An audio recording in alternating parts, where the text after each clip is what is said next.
እሺ ምንድነው ዛሬ ርዕሱ ምናምን ቀደም ያልከውን ቪዲዮ ሰራ እንዴ ለቀቅ አላየው ለቀኩኝ እኮ ኖ ኦኬ አዎ ለቅ ያለው ሌላ ያልኩ መስሎኝ ነበር አንተ የሰጠኸኝ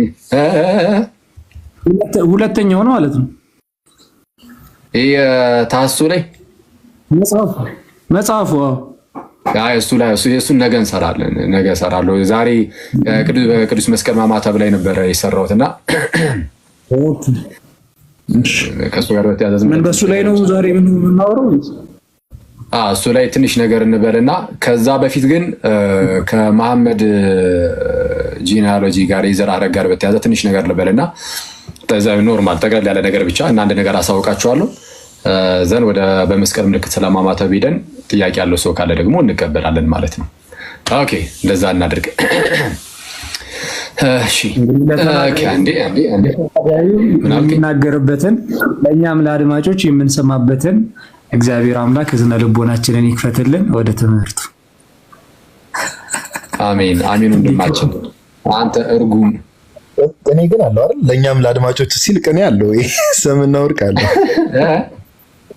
አይ ለኛም ለአድማጮች ነገርም አለው ቀጥልሽ ያቀሳስራል እንዴ እሺ ኦኬ እንግዲህ እሺ በነገራችን ላይ እንትን ማን ነው መምህር ፍቅረ ማርያም አለ እንዴ ይመጣሉ እስቲ አረ ነው የሚመጡ ከሆነ እንጃ እንግዲህ ሲመጡ አሳውቁኝ ምናልባት እንግዲህ ሳከማ ላይ ከሆነ ማለት ነው ባለፈው ትንሽ ተፈጠረው አንድ ባባት መምህር ፍቅረ ማርያም ስትል ምንድነው የላሊበላው ነው የምን አልከኝ ይባ ላሊበላው ነው ወይ ላሊበላ አንተ አረበ ቅዱስ ሚካኤል ፍታ እነዛኛው ሰው እሳቸው መምህር ናቸው እንዴ ግን እሱ መምህር ነው አሮ ነው መምህር እኮ አይመስለኝም ይመስለኛል እስኪ ማስረጃው ነው ታለሙን በብላ አረሱ አይደለም ቆይ አንዴ አንተሽ እንትን የሆነ አንድ ያየነው ቪዲዮ ነበር ሌላ ከሌላ ሀገር እንትን ያለ ሌላ እንትን ነው ሌላ ወንድማችን ነው መምህር ይሁን እርግጠኛ አይደለሁም ግን አንድ የተወደደ ወንድማችን አለ ሌላ የሆነ ነገር የሚያውቀው ነገር ስላለ ነው ይውባ ያኔ ያልኩት እንትን ባለፈው ትንሽ የሆነ ዓለም መግባባት ተፈጥሮ አልነበረ እንግዲህ ከኔ ጋር በተያዘና ከዩኒቨርሲቲ ጉዳይ ጋር ምናምን በተያዘ የምንፍቅና ጋር በተያዘ አንዳንድ ነገሮችን ያወራውን እሱን ያልኳችሁ እንጂ ያኛውን አይደለም የኛ ወንድም ከመጣ የኛ መምህር ከመጣ አሳውቁኝ በነገራችን ላይ የዛን ቀን ያው እንግዲህ ጥሩ ያልሆነ ንግግር ቢናገርም ኦፍ ኮርስ ማንንም ሰው ሊያስቀይም የሚችል ነገር ነው የተናገረውና ግን ይሄ ነው ደግሞ እዚህ ከፍተን ደግሞ እኛም ስናወራ ድንገት ጮክ ብለን ጥሩ ያልሆኑ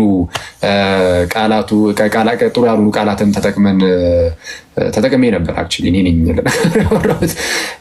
ሌላውንም ስሰበስብ ብቻዬንማ አይሆንም ትላለና እና ሰው በዛ በንግግር ውስጥ ምናልባት እንግዲህ አስከፍቼ ይሆናል ኦፍ ኮርስ የሚያስከፋ ንግግርም ተናገር ያለው እርግጥ ያው ከሁኔታው አንፃር ነው ከተናገረው ነገር አንፃር የተወሰነ እንትን ስል ይሄ ነው ስጋነን እና እንደዛ አደረገና እና በእርግጥ አልቆየውም የተወሰነ ውስጥ የነረበሽ ነገር አድርጎ ስለነበር የፈጠነ እንደነጋ ጧት ላይ ነው ስልኩን ፈልጊ ይቅርታ የጠየኩትና ተቀብሎኝ ይሆናል ብዬ ተስፋ አደርጋለሁ ይቅርታዬ እና ከመጣ ግን አሳውቁኝ እቀበለዋለሁ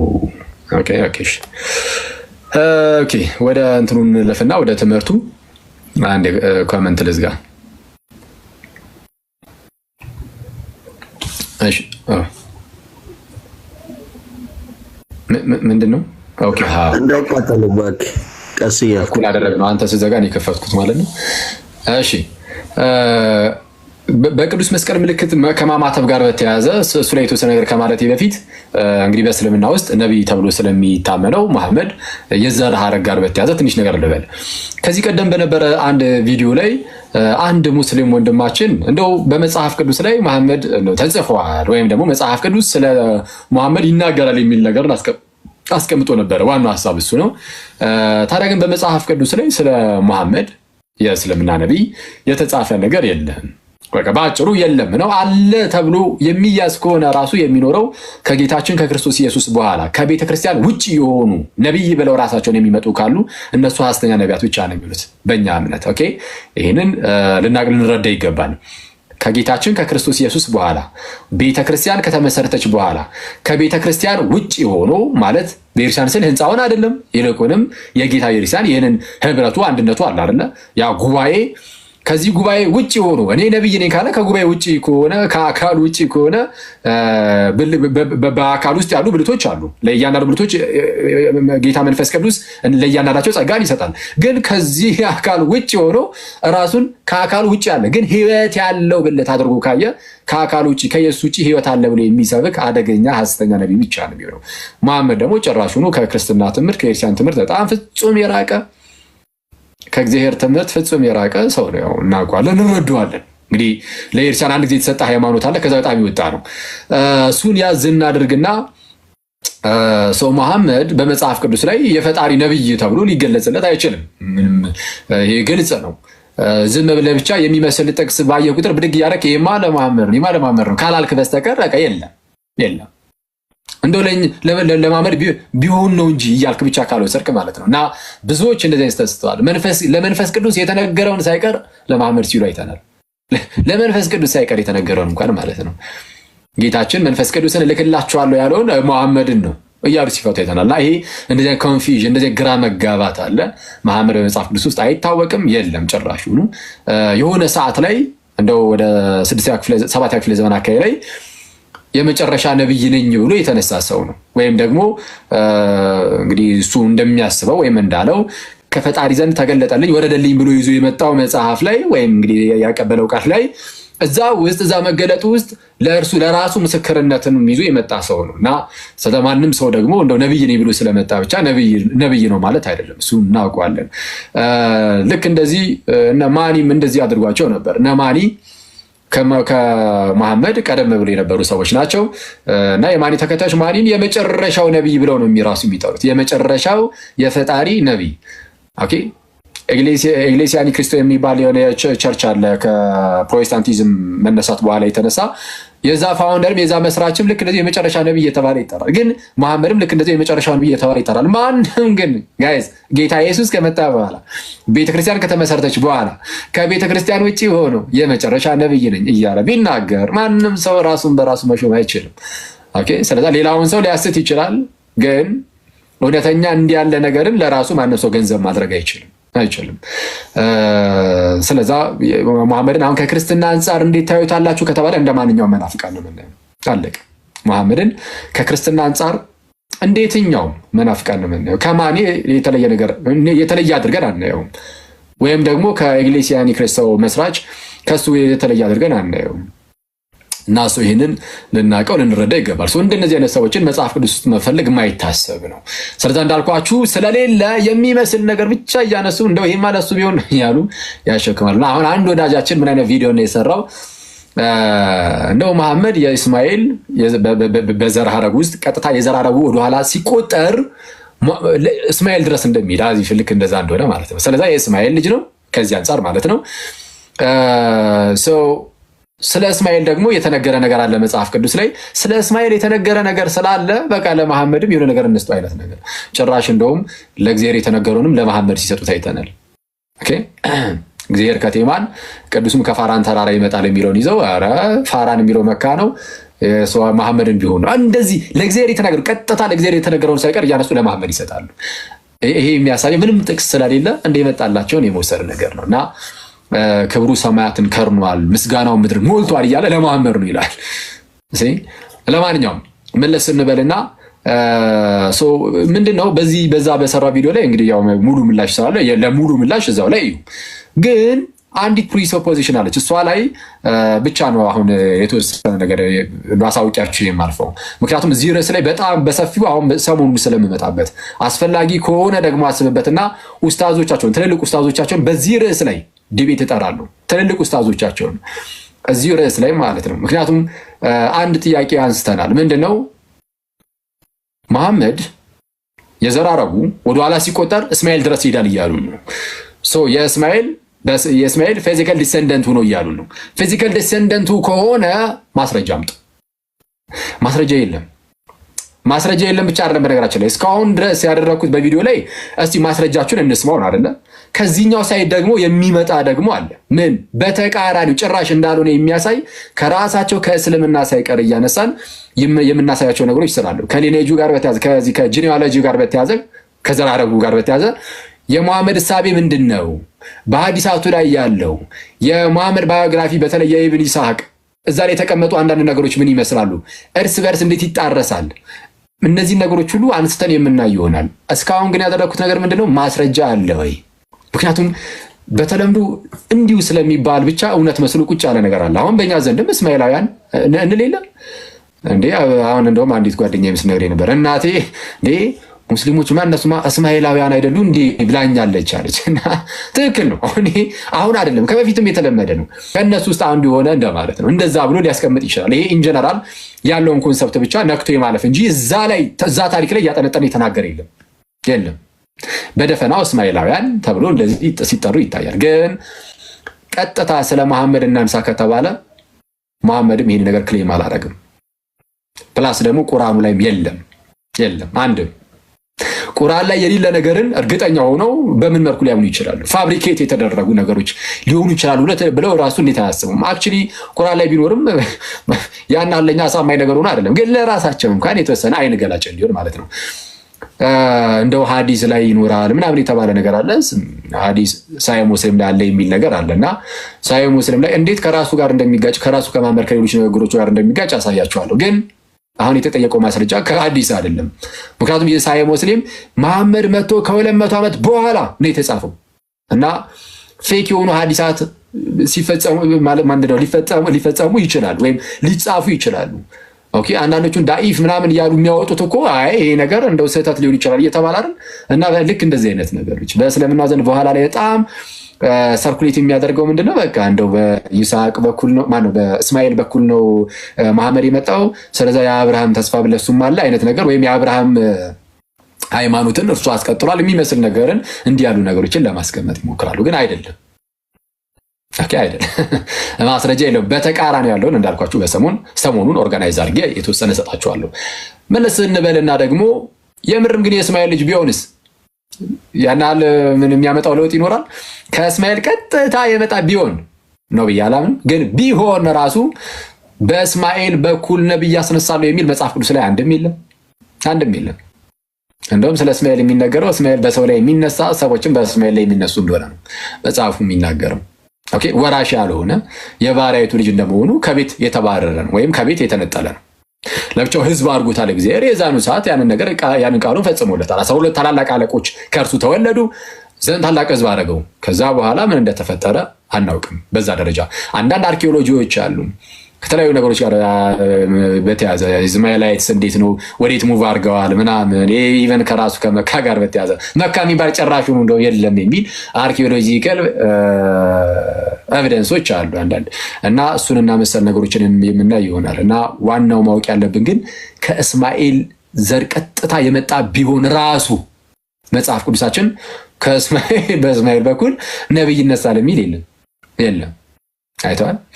ስለዚህ ወዳጃችንም ያንን ቪዲዮ ሲሰራ ምን ብሎ ነው የሰራው?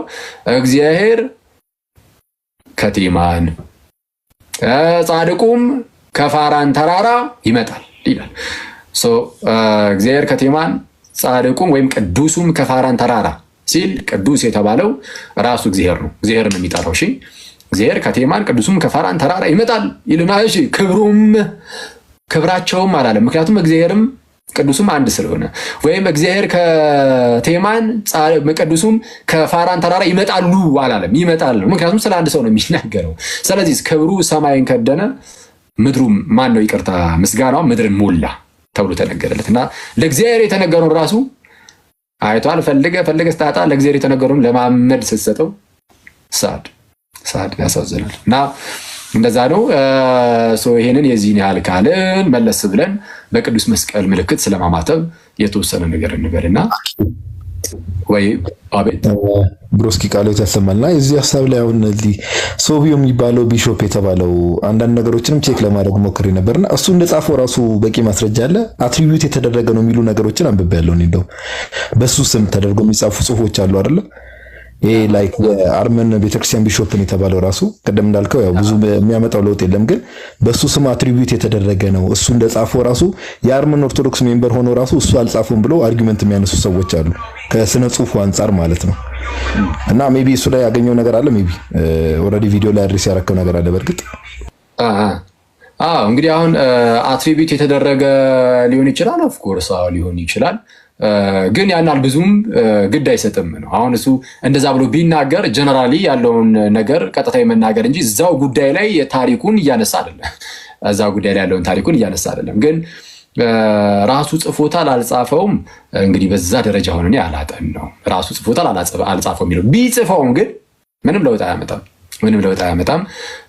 የጻፈው ታሪኩን እንግዲህ መሐመድ ከሞተ በኋላ ያለውን ታሪክ ጭምር ነው የጻፈው እና ስለዚህ መሐመድ ካለፈ በኋላ ያለውንም ታሪክን ነው የጻፈው። ሰው ሲጽፍ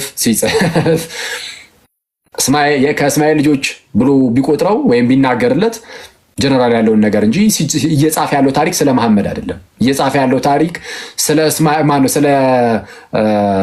መሐመድ የዘር ሐረግ አይደለም። እየጻፈ ያለው ታሪክ ያ ታሪክ የመሐመድ የዘር ሐረግ ታሪክ የተጻፈበት አይደለም። ስለ እስማኤላውያን እንኳን ታሪክ የተጻፈበትም አይደለም። እስማኤላውያን ተብሎ የተጠሩ እነዚህ የአረቡ አካባቢ ሰዎች ወይም ሙስሊሞች እነሱ ያደረጉትን ጦርነት ወይም ያደረጉትን ነገር ተነክቶ ያለፈ ብቻ ነው ያ ክፍል እና ምንም ይሄ ማስረጃ የሚሆን ነገር አይደለም። ኦኬ ሶ ያን ግን እስቲ እናጣራዋለን። እስቲ አንተም የተወሰነ ነገር አጣራ። እሺ ጀስት መግቢያ ላይም በለው ገና እንዳልከው እዚህ ቻፕተር 30 መግቢያው ላይ ራሱ ላይክ ገና ከላዩ ላይ ማለት ነው ዲቴል እንዳልኩ ውስጥ ገብቻ አላነበብኩም፣ ግን መሐመድ ኤንድ ዘ ቺልድረን ኦፍ ኢስማኤልስ ነው የሚለው ላይክ ሰፓሬት አድርጎ ነው ራሱ መግቢያ ላይ ራሱ ሲጽፈው ራሱ መሐመድና እና የእስማኤል ልጆች አይነት ነገር መግቢያ የሚለው። እስቲ ኤኒዌይስ ብዙ ማተር የሚያደርግ ነገር ስለሆነ ቀጥሎ ወደ ቶፒኩ በቃ እሺ ኦኬ ሶ ስለዛ ይሄንን በጣም በሰፊው እንዳልኳችሁ በጣም ዌል ኦርጋናይዝድ በሆነ መልኩ ይሄ ከነሱ ማስረጃ ተጠይቆ በቃ የለም ያየነው ይሄንን ስለሆነ ማስረጃ እንደሌላ አይተናል። በዚህኛው ሳይድ ግን እንዳልሆነ የሚያሳዩ ነገሮችን ግን በጣም በርካታ ነገሮችን ከራሳቸው ከእስልምና መዛግብት ውስጥ ግን ለማሳየት ደግሞ እንሞክራለን። ሰው ወደ ምን እንለፍ? በቅዱስ መስቀል ምልክት ስለማማተብ እንግዲህ በቅዱስ መስቀል ምልክት ከማማተብ ጋር ተያይዞ የተለያዩ ነገሮች ይነሳሉ። ምንድነው አንዴ ሁሉንም ፕሮቴስታንቶች ማለታችን አይደለም። በነገራችን ላይ እዚህ ላይ መጠንቀቅ ያለብን ሁሉም ፕሮቴስታንት እንደዛ ነው ማለት አይደለም። ከፕሮቴስታንቶችም ለምሳሌ ሉትራኖች ያማትባሉ፣ ራሱ በቅዱስ መስቀል ምልክት ያማትባሉ። የፕሮቴስታንቲዝም መስራች ማነው? የሉትራን መስራች ማርቲን ሉተር በቅዱስ መስቀል ራሳችሁን ባርኩ የሚል ቃልንም ስለሚናገር በአብ ወልድ መንፈስ ቅዱስ እያላችሁ ሰው ይህንን ተግባራዊ ያደርጉታል። እንግዲህ አትሊስት ኮንዘርቫቲቭ ሉትራኖች ይህን ያደርጋሉ እንጂ አሁን አዳዲሶቹ እንግዲህ ይህን ነገር ካልተውት ማለት ነው። አሁን ከቅዱስ መስቀል ጋር በተያያዘ በጣም ልናስተውል የሚገባው ነገር ምንድነው? ክርስትና በራሱ በክርስትና ውስጥ የሚደረጉ የተለያዩ ድርጊቶች ወይም ትምህርቶችም ሊሆን ይችላል። እያንዳንዱ ነገር እንደው በመጽሐፍ ቅዱስ ላይ ተጽፏል የሚለው ምንም ማስረጃ የሌለው ትምህርት ነው። ልክ አሁን ቅድም እስልምና ላይ መሐመድ የቀጥታ የራሱ የእስማኤል የዘር ሐረግ ነው እና መሐመድ በመጽሐፍ ቅዱስ ላይ ተነግሮለታል የሚል ምንም ማስረጃ የማይገኝለት የእስልምናን ትምህርት አይተን ነበር አይደል? በፕሮቴስታንት ደግሞ እያንዳንዱ ነገር እንደው መጽሐፍ አለበት፣ እንደው ከተጻፈው ውጪ ምንም ልንቀበል የሚገባው ነገር የለም የሚል እንደዚህ አይነት ሐሳብ ደግሞ አለ። ይሄም ምንም ማስረጃ የሌለው የፕሮቴስታንቶች ትምህርት ነው። ይሄኛው ምንም ማስረጃ የሌለው የፕሮቴስታንቶች ደግሞ ትምህርት ነው። ቅዱስ ጳውሎስ ሲናገር ይሄንን ለምን እንዳነሳው ነግራችኋለሁ። በቅዱስ መስቀል ከማማተብ ጋር ተያይዞ ማለት ነው። አያይዘን አንድ ነገር አሳያችኋለሁ። ቅዱስ ጳውሎስ ሲናገር ምን ይላል? በሁለተኛ ተሰሎንቄ ምዕራፍ 2 ቁጥር 15 ላይ አይ ቲንክ ኦኬ ምን ብሎ ይናገራል? እሺ ከኛ የተማራችሁትን ትምህርት በቃልም ይሁን በጽሁፍ ወይም በመልእክታት የተማራችሁትን ወግ ወይም ትውፊት ወይም ትራዲሽን ማለት ነው ጠብቁ እያለ ይናገራል። ከኛ የተማራችሁትን ምን ትምህርት በምን በቃልም ይሁን በመልእክት የተማራችሁትን ይላል። ቃል በቃል አንበው። ወርዲንግ ራሱ አስፈላጊ ነው እዚህ ላይ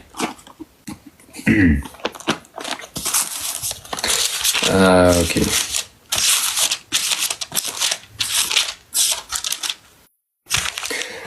ኦኬ እንዲህ ይላል። እንግዲያስ ወንድሞቹ ጸንታችሁ ቁሙ፣ በቃላችንም ቢሆን ወይም በመልእክታችን የተማራችሁትን ወግ ወይም ትውፊት ያዙ በማለት ይናገራል። በምን የተማራችሁትን? በቃላችንም ቢሆን ወይም በመልእክቶቻችን ሰው በመልእክቶች በጽሁፍ ማለት ነው። በመልእክቶች ሲል ምን ማለት ነው? በጽሁፍ እና ደግሞ በቃል ሲል ቀጥታ በቃል ደግሞ የተነገራቸው ነገር ደግሞ ይኖራል። በቃልም የተነገራችሁን በመልእክትም የተነገራችሁን ያዙ፣ ጸንታችሁ ቁሙ አለ። ፕሮቴስታንት ወንድም ይመጣና ኦኬ ተጽፏል፣ እስቲ የተጻፈ ነገር ኦኬ፣ ስለዚህ ጉዳይ ቃል በቃል እንደዚህ ከሌለ በቃል እቀበልም ይላል። አይተዋል። ለአጋንንትም በመስቀል ላይ የተደረገለት ሳይሆን የተደረገበት ነገር ታላቅ ነው። ኦኬ፣ በመስቀል ላይ ለኛ የተደረገልን ታላቅ ነው፣ ለሰይጣን የተደረገበትም ታላቅ ነው። ሰይጣን በታላቅ ሁኔታ በጣም በከባዱ ተመታበት፣ ተሸማቀቀበት፣ አፈረበት፣ አቅመ ቢስ ሆነበት። ክርስቶስ መስቀል ላይ አቅመ ቢስ ነው ያደረገው ሰይጣንን። ጌታችን እርቃኑን እየተሰቀለ እየሞተ ሰይጣንን አቅመ ቢስ አደረገው። አቅመ ቢስ ደካማ ለጌታችን ብቻ አይደለም፣ ኢቭን በጌታችን በክርስቶስ ኢየሱስ ለሚያምኑ ሁሉ ከእግራቸው በታች እንዲወድቅ አደረገው። በመስቀል ላይ ጌታችን እጆቹን ዘርግቶ እግሮቹን ተቸንክሮ ደሙን ሲያፈዝ ለራሱ ለክርስቶስ ብቻ አይደለም፣ በጌታ በኢየሱስ የሚያምኑ ራሳቸው ኦኬ ትምክህታቸውን በክርስቶስ ላይ ያደረጉ ሰዎች ራሳቸው ሰይጣን ከእግራቸው በታች እንዲሆኑ አደረገ። ሰይጣን የተዋረደበት በጣም የከሸፈበት ቦታ ቅዱስ መስቀል ነው። ቅዱስ መስቀል ነውና ይሄንን እንዳትረሱ፣ ይሄንን ያዙ። ይሄንን እንያዘና መስቀል ስንል አሁን ዝም ብሎ እንደው መስቀል ኖሮ ማለት ነው የተመሳቀለ ኖርማል እንግዲህ መስቀል የተመሳቀለ እንጨት መስቀል እሱ ኖሮ ለምሳሌ በቃ ዝም ብሎ ጌታችን በሱ መቶ እንደዚህ ሰይጣን አሸነፈው እያልን አይደለም። በመስቀሉ ላይ መስቀሉ እንዲይዙ አይደለም እንደዚህ እንድንል ያደረገን እኛን ነው። ጌታችን ግን በመስቀል ላይ እጆቹን ነው የዘረጋው። ስለዛ መስቀል ስንል አሁን እኛ ኖርማል የተመሳቀለውን እንጨት ብቻ አይደለም፣ እሱ ላይ ኢየሱስን እናየዋለን። ጌታችን ኢየሱስ እጆቹን ዘርግቶ ተቸንክሮ ልክ እንደዛ ሰይጣንን ድል እየነሳው እያሳፈረው ልክ እንደኛ እና ደህነታችን ደግሞ የኛን ደግሞ ሰላምን እየሰጠን ትህትናን እያላበተን እሱን ነው የምናየው። ጌታችን ትልቅ ትህትናን አይደል እዛ ጋር ይሰራው ቅዱስ መስቀል ላይ። እና መስቀልን ስናይ ትሁት እንድንሆን የሁሉ ጌታ የሁሉ ፈጣሪ የሁሉ አምላክ እርሱ እርቃኑን መጥቶ መሰቀሉን እንድታስብ እያደረገ ትህትናን እንድትላበስ ሰላምን እንዳደረገበት እያወቅ እያየ በደንብ ማለት ሰላም እንዲሰማህ ያደርጋል። ኦኬ ፕላስ ደግሞ ሰይጣን እንደወደቀበት ስታቅ ደግሞ ሰይጣንን ድል እንደምትነሳበት ደግሞ ታስባለህ። በእምነት ሆነ ያንን ስትጠቀም ነው ወይም በዛ በቅዱስ መስቀል ምልክት ስታማትብ ሰይጣን ይፈራል፣ ይሸበራል። ኦፍ ኮርስ የክርስቶስን ስም እየጠራህ ብቻ አንተ በእምነት አማት የክርስቶስን ስም እየጠራህ ብቻ አንተ በእምነት ቅዱስ መስቀልን ያዝ። ይሄ ከበቃ ጀምሮ አለ ኦራሊ የመጣ ነው፣ በቃል የመጣ ነው። እሱን ለማወቅ ደግሞ በታሪክ ውስጥ አባቶች ምን አሉ የሚለውን ማየት ነው። ኦኬ ከቅዱስ መስቀል ጋር በተያዘ አይ እንዲህ የሚባል ነገር የለም ያለ አባት የለም። ግን በተቃራኒው ግን ይሄንን የሚያሳረዱ ግን አባቶች አሉ። ከዚህ አንጻር ቅዱስ ቄርሎስ ዘኢየሩሳሌም ካቴኬቲካል ሌክቸሩ 13ኛው ሐምሌ 36ኛው ቁጥር ላይ ምን ይላል? ሰይጣንን ድል በመንሳት በእርሱ ማለትም በመስቀል እያዞራቸው በግልጥ አሳይቷቸዋልና አሳፍሯቸዋልና መስቀልን ባዩ ጊዜ በእርሱ ላይ የተሰቀለውን ያስታውሳሉ። አጋንንት ሰይጣናት መስቀልን ሲያዩ በዚህ ደረጃ ነው የተጎዳው አእምሯቸው።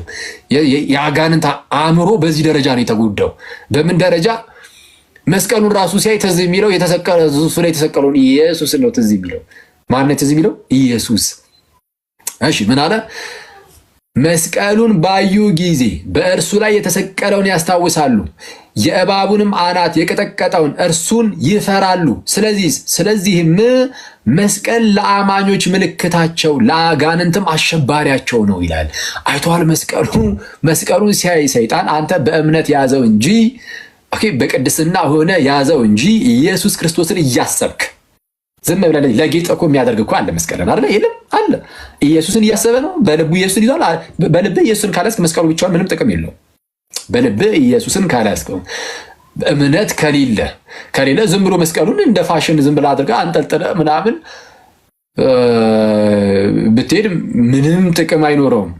ያለ እምነት ምን ያደርጋል? ምንም አያደርግም። ስለዚህ እንደውም የእንትኑን መስቀሉን አንዳንዶች እንደው ዝም ብሎ ለጌጥ ምናምን ብቻ ቢጠቀሙበት አሁን ከክርስትና ውጭ ያሉት ነው። እሺ ከክርስትና ውጭ ያሉት ለጌጥ ብቻ አድርገው ቢጠቀሙበት ሰይጣን እንደውም ከነሱ ጋር አብሮ ይተባበራል። መስቀሉን እያራከሱ ከሆነ እሱም ደስ ይለዋል። ኦኬ በዛ ላይ ክርስቶስ አልነበር የሰራው? ደስ ብሎት ይጠቀመዋል አብሮ ያንን ማራከሱን። ኢየሱስ የሚለውን ስም ሰው ሲያራክስ ሰይጣን አብሮ ደስ እያለው እሱም ያራክሳል እየሄደ አይቷል። ስሙንም ማለት ነው መስቀሉንም ልክ እንደዛው በእምነት ሆነ ስታደርገው ግን ሰይጣን እንኳን በምን መልኩ እንደተጠቀምከው ስለሚያውቅ መስቀሉን ሲያይን ያለው ቅዱስ ቄርሎስ ዘኢየሩሳሌም ቄርሎስ የነበረው እሱም ልክ እንደዚሁ 4ኛ ክፍለ ዘመን አካባቢ ላይ ነው። ስለዚህ አሁን ኦርቶዶክስ ካቶሊክ የሚባል ነገር ሳይኖር ኢነሴንስ ኦርቶዶክስም ሳትኖር ካቶሊክም ሳትኖር ማለት አይደለም። ኦርቶዶክስ ካቶሊክ የለም የሚባል ነገር ሳይሆን አለ ኦፍ ኮርስ፣ ግን መከፋፈል ሳይኖር ማለት ነው። ቀይ ያበራ ነው ይሰማ። ኦኬ ተውት በቃ አረንጓዴ መጥቷል። መከፋፈል ሳይኖር በፊት የነበረ ሰው ነው ቅዱስ ቄርሎስ የኢየሩሳሌሙ። ምን አለ? መስቀሉን ባዩ ጊዜ ሰይጣናት አጋንንት በእርሱ ላይ የተሰቀለውን በእርሱ ላይ የተሰቀለውን ያስታውሳሉ። ስለዚህ የደረሰባቸው ውድቀት የአጋንንት ውድቀት በጣም ከባድ እንደሆነ ማወቅ አለብን። ኢየሱስ በመስቀል ላይ ሁሌም ትህትናውን አንስተን እንናገር የለ ፍቅሩን እንናገር የለ ለኛ ያደረገውን። በዛ ውስጥ ግን አጋንንትን ምን ያህል እንደመጣው ምን ያህል እንዳሳፈረ ምን ያህል እንዳሸማቀቀ መርሳት የለብንም። ስለዚህ መስቀልን ባዩ ጊዜ በእርሱ ላይ የተሰቀለውን ያስታውሳሉ፣ የእባቡንም አናት የቀጠቀጠውን እርሱን ይፈራሉ። ስለዚህም መስቀል ለአማኞች ቅዱስ መስቀል ማለት ነው ለአማኞች ምልክታቸው ነው። ኦኬ ምልክታቸው ነው። የዳኑበት በመስቀል ነው የዳነው። በመስቀል ነው የዳነው ማለት ምን ማለት ነው? እንደው በኖርማል እንጨት በፍጹም በዛ በእንጨት ላይ ኢየሱስ ክርስቶስ ተሰቅሏል። መስቀል ስንል ኢየሱስ በመስቀል ላይ በዛ በእንጨት ላይ ተሰቅሎ እሱን ሙሉን ነው። ይሄ ልክ እንደዚህ ነው የምናየው። ኢየሱስ ተሰቅሎ ነው እሱን ነው የምንይዘው። ስለዚህ መስቀልም ስንይዝ እንደዚህ ኖርማል እንጨት የመያዝ ጉዳይ ብቻ አይደለም። ይሄ መስቀል ታይፕነቱ ለማን ነው? ማንን የሚወክለው? ዕለተ ዓርብ ላይ ኢየሱስ በመስቀል ላይ እጆቹን ዘርግቶ ቀጥታ በቃ እሱም ነው። ስለዚህ ዝም ብሎ ኢየሱስ ክርስቶስን የማናይበት መስቀል አይደለም፣ ባዶ እንደዛ አይደለም። ስለዚህ በዚህ እምነት ውስጥ ሆነን ቅዱስ መስቀልን ልንጠቀምበት ይገባል። እንግዲህ አባቶቻችን ከጥንት ጀምሮ ካመጡት ብድግ ብለህ ዘራፍ ብለህ ደግሞ አሁን ይህንን መቃወም በጣም አደገኛ ነው እና ማስተዋል ይፈልጋል። እሺ ስለዚህ መስቀል ለአማኞች ምልክታቸው ነው፣ ለአጋንንትም አሸባሪያቸው ነው ይላል። ኦኬ አፍራት በእንተ ስደት ላይ 10ኛው ሴክሽን ላይ እንዲህ ይላል። እሺ ሙሴ መራራውን ውሃ በእንጨት አጣፈጠ አይደለ? ሙሴ መራራውን ውሃ በእንጨት አጣፈጠ። ኢየሱስ ደግሞ መራራነታችንን በመስቀሉ ይህም በተሰቀለበት እንጨት አጣፈጠው። ኦኬ በሙሴ ያንን ሲያደርግ ተአምሮ የእግዚአብሔር ነው። ኦፍኮርስ እናውቀዋለን፣ እንረዳዋለን። ጌታችን ኢየሱስ በመስቀል ላይ እጆቹን ሲዘረጋ ይህ ታላቅ ነገር የክርስቶስ ነው። ግን ይህንን ያደረገው በመስቀል ላይ ነው። ሰው ሁሉ በመስቀል የሚሰቀል የተረገመ ነው ተብሎ ተጽፎ ነበረ። እንደዛ ተብሎ እንኳን እየተነገረ ጌታችን ኢየሱስ አንዴ እሺ ቴክስት ደርሶኛል። እሺ አንዴ እሺ ጌታችን ኢየሱስ በመስቀል ላይ ሲሰቀል የተሰቀለው በዛ በመስቀል ላይ ነው እና ያንን ተጠቅሞታል። ኦኬ እሺ ወጥቷል። አንቺ እስቲ እንትን በለለት ከቻልክ ቴክስት አድርግለት። አንተና በመጣ ሰዓት ይመጣል፣ ችግር የለውም። እሺ ምን አለ? በመስቀሉ የምትሰቀልበት እንጨት አጣፈጠው ይልና ሙሴ እጁን በመዘርጋት አማሌቃውያንን ረታ። እጁን በመዘርጋት ደግፉኝም እያለ ኦኬ አማሌቃውያንን ረታ። የኛ ጌታ ኢየሱስ በመስቀል ምልክት አጋንንትን ድል ነሳ እያለ ይናገራል። እና የመስቀል ምልክት በኢየሩሳሌም ውስጥ በጣም በተደጋጋሚ የሚነሳ ነገር ነው። ቅዱስ ኤፍሬም ሶሪያዊም እንዲህ ብሎ ይናገራል። ስሪ ሆሚሊስ ኦን አድሞኔሽን ኤንድ ሪፔንተንስ 17ኛው ሴክሽን ላይ ልጄ ሆይ የምትሰራቸውን ስራዎች ሁሉ በሕያው መስቀል ምልክት አትማቸው። ወይም አማትበ ጀምር። በመስቀል ምልክት ሳታማትብ በፊት የቤትን በር አልፈ አትውጣ። ይሄ በነገራችን ላይ ለፕሮቴስታንቶች እንትን የማለት መልስ የመመለስ ጉዳይ ብቻ አይደለም፣ ለእኛም ጭምር ትምህርት ነው። እንዲህ ዝም ብለን በልማድ ብቻ እንዳናማትብ፣ ይሄ የልማድ ጉዳይ ብቻ ሳይሆን ይልቁንም ይሄ ከጥንትም በኤርሲያን ውስጥ ያለ በጣም መሰረታዊ የሆነ ነገር ነው። ስለዛ ይሄን ልናቅ ልንረዳ ይገባልና ለእኛም እንዲሆነ ነው። ምን አለ ቅዱስ ኤፍሬም ሶርያዊ ልጄ ሆይ የምትሰራቸውን ስራዎች ሁሉ በሕያው መስቀል ምልክት አትማቸው፣ አማትበ ጀምር። በመስቀል ምልክትም ሳታማትብ በፊት የቤትን በር አልፈ አትውጣ።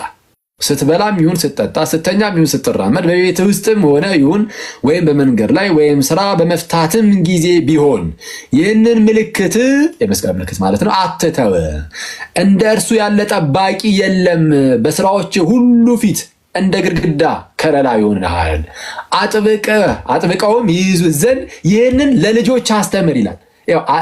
ምን ይል ዘንድ? አጥብቀህ አስተምራቸው። ምን ይሉት ዘንድ? አጥብቀው ይይዙት ዘንድ። በዛው ሰዓት ደግሞ ተነሳ።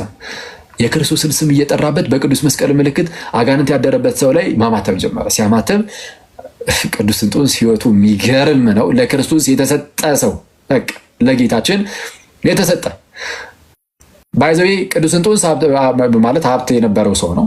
ቤተሰቦቹ ባለጸጋ ናቸው። ከእህቱ ጋር ይኖር ነበረ። ታናሽ እህት አለችው። ከዛ በኋላ ግን ሄዶ ወንጌል ላይ ሲሰማ ቤተክርስቲያን እንደው ነገሮችን ትቶ ዓለማዊ ነገርን ምናምን የገንዘቡን ምናምን ትቶ ለድሆች የሚሰጥ የሚል ነገርን ይሰማል። ሲሰማ ለድሆች ይሰጣል። ደግሞ እሱን ትቶ ደግሞ የሚከተለኝ ለነገ አታስቡ የሚል ነገርን ሲያይ ለእህቱ ያስቀረውን እንኳን እየሰጠ ለሌሎች ለድሆች እየሰጠ እህቱን ከሌላ ሰው ጋር አድርጎ እሱ የሆነ በህይወት የተሻሉ ሰዎችን ሁሉ እየፈለገ በህይወት የሆነ ጥሩ ህይወት ያላቸው ወደ ክርስቶስ የቀረቡ ሰዎች ሲኖሩ አያመልጠውም። ቅዱስ እንጦንስ ይሄዳል። በጣም እንጦንስን ከጠቀሙት ነገሮች ውስጥ አንዱ ይሄ ነው። እሱ በነበረበት ሰዓት እንደው የመንፈስ ፍሬ የሚታይባቸው ሰዎች ሲኖሩ ሄዶ ቁጭ ብሎ እነሱ ስር ይውላል። እነሱ የሚያደርጉትን ነገር ያያል፣ ከነሱ ይሰማል፣ ይማራል። እና የሆነ ሰው የሆነ ኳሊቲ ይኖራል። እንደምታውቁት የሆነ ሰው ደግሞ የሆነ ኳሊቲ በደንብ ይኖረው ይሆናል እና የሁሉንም ያያል። እና ቅዱስ እንጦንስ ቀስ በቀስ በህይወት ውስጥ በጣም እየዳበረ የመጣው ብዙ ኳሊቲዎች ኦልሞስት ሁሉም ኳሊቲዎች በህይወት ውስጥ እንዲተገበሩ ማለት ክርስቶስን እየተጸጋ ማለት በጸጋው ይህንን ነገር እያደረገ ከፍ እያለ ያድጋል በቅድስና። ባለፈው ብያችሁ የለ በቅድስና ከፍ ማለት የሚችለው ክርስቲያን ብቻ ነው። በቅድስና ከፍ ማለት የሚችለው ማን ነው? ከክርስቲያን ውጪ የእግዚአብሔርን ጸጋ ከተቀበለ ውጪ በቅድስና ከፍ ማለት የሚችል ማንም የለም። እና ቅዱስ እንጦንስ ልክ እንደዚህ አይነት ሰው ነው። ህይወቱ አለው እና አንድ የታመመ ሰው በአጋንንት የታሰረ ሰው ልክ ይዘው ሲመጡ ቅዱስ እንጦንስ የክርስቶስን ስም እየጠራ 2-3 ጊዜ በቅዱስ መስቀል ምልክት ሲያማተብበት ድኖ ተነሳ። ይህንን የጻፈው ማን ነው? ታላቁ ሊቅ ቅዱስ አትናቴዎስ፣ የኒቅያው ጉባኤ ላይ ሂሮ ጀግና እየተባለ የሚጠራው ሰው ማለት ነው። አርዮሳውያንን ያሳፈረ፣ ቤተክርስቲያንን ከምንፍቅና የጠበቀ እግዚአብሔር በቅዱስ አትናቴዎስ በኩል ያደረገው ተአምር በጣም ታላቅ ተአምር ነው። ዓለምን ከምንፍቅና የማዳን እሺ። አርዮሳውያን በጣም ተፈርቶ ነበር። የአርዮሳውያን ምንፍቅና ይሄ ነገር የት ሊደርስ ነው ተብሎ ተፈርቶ ነበር። ግን እግዚአብሔር አምላክ ቤተክርስቲያን ሁሌም የሚጠብቅ አምላክ ነውና በኤርሲያን ውስጥ ታላቁ ሊቅ ቅዱስ አትናቴዎስን ደግሞ ሲያስነሳል ያለን ሲጠቀምበት መሳሪያው ሲያደርገው የተቀደሰ መሳሪያው ሲያደርገው እናያለን። እና ይህ ሊቅ ነው ይህንን የሚጻፈው። እና ሰው ይሄ ባዕድ ነገር ቢሆን ከኛ ኢማጂን አንድ ጴንጤ ተነስቶ ይሄማ ባዕድ ነገር ነው አክሊል ይላል። ቅዱስ አትናቴዎስ እንደው ባዕድ ቢሆን ይህንን ይጽፋል በጌታ። እንደው ባዕድ የሆነና ያልሆነን እንኳን አትናቴዎስ አያውቅም። የባዕድ አምልኮ ውስጥ ያለ ነገርን እና በክርስትና ውስጥ ያለ ነገርን ያ ታላቅ ሊቅ ቅዱስ አትናቴዎስ አያውቅም። አንተ ግን ታውቃለህ በለጠ። ቅዱስ አትናቴዎስ ግን አያውቅም። እና በጣም አደገኛ ትምክህት።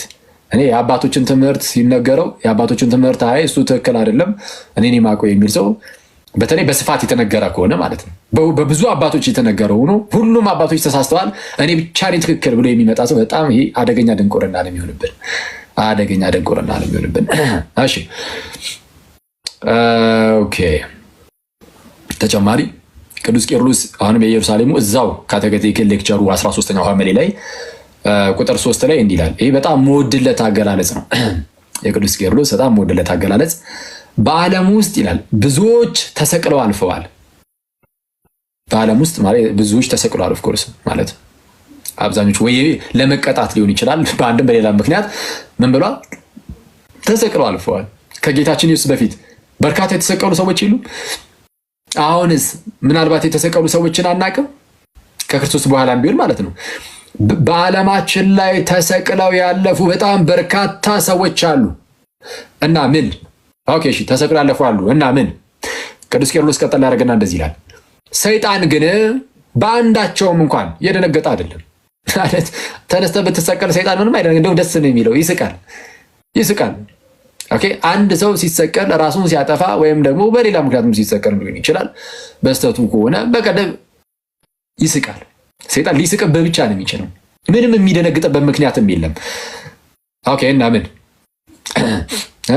ኦኬ የተሰቀለ ሰው አለ እና ደግሞ ሰይጣን እሺ በእነሱ በመሰቀላቸው ያልደነገጠም ሰዋት ምንድነው ታዲያ ይቀጥልና ቅዱስ ቄርሎስ እንደዚህ ይላል ታዲያ ግን እሺ ስለኛ የተሰቀለውን ኢየሱስን የክርስቶስን የመስቀሉን ምልክት እንኳን ገና ሲያይንቀጠቀጣል አንተ ተሰቀለ ሰይጣን አይደነግጥም ኢየሱስ ግን ሲሰቀል ብቻ አይደለም አሁን ራሱ የተሰቀለበትን ምልክቱን ራሱ የመስቀሉ ምልክት ሲያይ ራሱ ይደነግጣል በዚህ ደረጃ ነው የክርስቶስ መሰቀል ሰይጣንን ያንበረከከው ሰይጣንን አፈር ውስጥ የከተተው በዚህ ደረጃ ነው አፈር ውስጥ ስለዚህ ሰይጣን በዚህ ደረጃ አፈር ውስጥ ገብቷል አንተን ሊያገኝ የሚችለው ሰይጣን አፈር ውስጥ ሄደህ ስትገኝ ብቻ ነው አፈር ውስጥ ሄደህ ካልተገኘ በተአምር ሰይጣን አንተ ጋር አይደርስም ሁሌም ከእግር በታችን ነው ሁሌም ከእግራችን በታችን ነው ልክ ዘፍጥረት ምዕራፍ 3 ላይ እንደተነገረው ማለት ነው እባብን ሲረግመው ምን ብሎ ይረገመው በልብ የምትሳብ ሁን አይደል ያለው ስለዚህ ምናልባት ከዛ በፊት እባብ ኖርማል ቆሞ የሚሄድ ይችላል ማለት ነው እና እንደዛ የምትሳብ ሁን ይለውና የምድርን ማፈር ትበላለህ ይለዋል ኦኬ የምድርን ማፈር ትበላለህ ይሄ ጅማሬው ለራሱ ለእባብ ነው ፍጻሜው ግን ለዲያብሎስ ነው ጋይስ ጅማሬው ይርግማን ለራሱ ለእባቡ ነው በቃ የሚሳብ ሆነ አፈር የምድርን አፈር ይበላል ፍጻሜው ግን ምንድነው አናትን ይቀጠቅጣል ዘሩ አናትን ይቀጠቅጣል ተብሎ ይለ ዘሯ የተባለው የእመቤታችን ዘር የሴቲቱ ዘር ኢየሱስ ነው አናቱን የሚቀጠቅጠው በመስቀል ላይ ነው ማንን በእባብ ውስጥ አድሮ ያሰራውን ያን ዲያብሎስን ስለዚህ ፍጻሜው ለዲያብሎስ ይሆናል ስለዚህ ዲያብሎስ አፈር ለአፈር የሚርመሰመስ ብቻ ይሆናል አፈር ሊትራሊ አፈር ማለት እንዳልሆነ ተረዱታላችሁ ግን የወደቀ ነው በኃጢአት የቆሸሸ ነገሮቹ ጋር ምናምን ብቻ የሚርመሰመስ ይሆናል ስለዚህ አንተ ምን የምድር አፈርም ትበላለህ አይደል ያለው ሰው አንተ ዝቅ ብለህ የምድር አፈር ውስጥ ስትቀላቀል እኛ እንደዛ ስንሆን በኃጢአት በጣም ስንወድቅ ያኔ ሰይጣን አንተ ጋር ሊመጣብህ ይችላል አይቷል ወይም ደግሞ ሰይጣን አታክ ሊያደርግ ይችላል ሰይጣን ሊጠልህ ይችላል ከዛ ውጪ ግን ክርስቲያን ጸጋውን የተቀበለ ክርስቲያን ከፍ ብሎ የሚበር ነው ምድር ለምድር የሚርመሰመስ ሳይሆን አፈር ውስጥ የሚገባ ሳይሆን ያ የተቀበለው ጸጋ ክንፍ ነው ከዛ ከምድር አፈር ከፍ አድርጎ የሚያበረው ነው አፈር ሊትራሊ አፈር ብላችሁ እንዳታስቡ አፈሩን ስትዝቁት ሰይጣን አብሮ ዛፈር ውስጥ አለ ማለት አይደለም ግን በህይወታችን የመውደቅ ዝቅ ማለት ነው እና ሰው ከፍ ማለትም አዋፋት እንደው ከሰይጣን ከፍ ብሏል ማለት አይደለም ሰይጣን እዚህ ከፍ ያለ ቦታዎች ላይ እንደዚህ አይነት ቦታዎች ላይ የለም ማለት አይደለም ኦፍ ኮርስ ዛና ይኖራል በቅድስና ህይወት ግን ወይም በህይወታችን ግን ክርስቶስን በመምሰል ጸጋውን ተጠቅመን በጸጋው ከፍ ብለን ስንበር ሰይጣን ሁሌም ከእግራችን በታች ይሆናል እንደዛ ነውና በመስቀል ላይ የተደረገው ይሄ ነው ስለዚህ በዚህ ደረጃ አፈር ከደሜ ስለሆነ ያበላው ምንድነው ሌላ ሰው ሲሰቀል ሰይጣን ላይፈራ ይችላል አይፈራም በቃ ግልጽ ነው ክርስቶስ ግን የተሰቀለበትን የመስቀሉን ምልክት እንኳን ሲያይ ሰይጣን ይንቀጠቀጣል ለምን ምን ብሎ ነበር ከፍ ብሎ በመስቀል ላይ የሰራውን ያን ክርስቶስ ኢየሱስን ያስበዋል ነው ባጭ ኢየሱስን ያስታውሳልና ኦኬ አሁን እዛው ቁጥር 36 ላይ እንዲህ ይላል ራሱ ቅዱስ ቄርሎስ ማለት ነው ቁጥር 36 ላይ በጣቶቻችንም በግልጥ በማማተብ መስቀል ምልክታችን ይሁን በማናቸውም ነገሮቻችን ላይ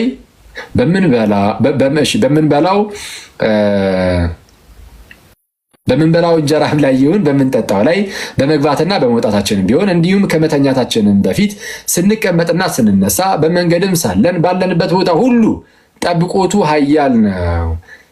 በዚህ ሁሉ ቦታ እናማተብ ነው። ኦኬ በጣቶቻችንም በግልጥ በማማተብ መስቀል ምልክታችን ይሁን። ይህንን ቅዱስ ኤፍሬም ሶርያዊም እንደተናገረ አሳይቻችኋለሁ። ራሱን ይደግመዋል። ራሱን ደግሞ ከነዚህ ከሁለቱም በፊት የነበረው ከኒቅያ ጉባኤ በፊት የነበረው ተርቱሊያንም ይናገረዋል። በኤርሳሌም ምን ያህል በቃ ወጥ የሆነ ነገር እንዳለ እንድታውቁት ነው። ግን እዚህ ጋር ምን አለ ቅዱስ ቄርሎስ? በጣቶቻችንም በግልጥ በማማተብ መስቀል ምልክታችን ይሁን። በማናቸውም ነገሮቻችን ላይ በምንበላው እንጀራም ላይ ይሁን በምንጠጣውም ላይ በመግባትና በመውጣታችን ቢሆን እንዲሁም ከመተኛታችንም በፊት ስንቀመጥና ስንነሳ በመንገድም ሳለን ባለንበት ቦታ ሁሉ ጠብቆቱ ኃያል ነው። ለድሆች ያለ ዋጋ ለታመሙትም ያለ ፍጋት ነው።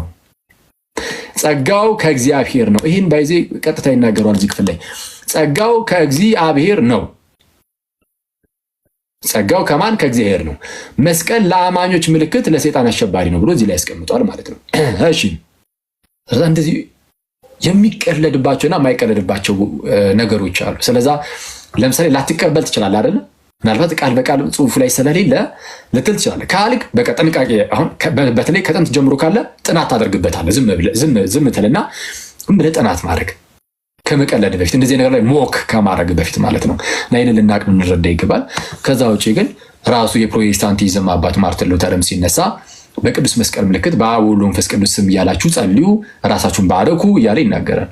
በምን? በቅዱስ መስቀል ምልክት። ቀስታንዲ ቃል በቃል አንብብላችሁ ከራሱ መጽሐፍ ላይ ኦኬ።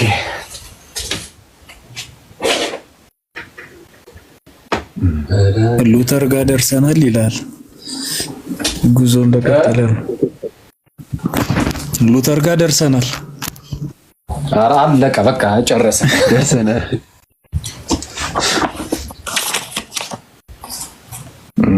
እሺ ትንሽ የክርስትና ትምህርት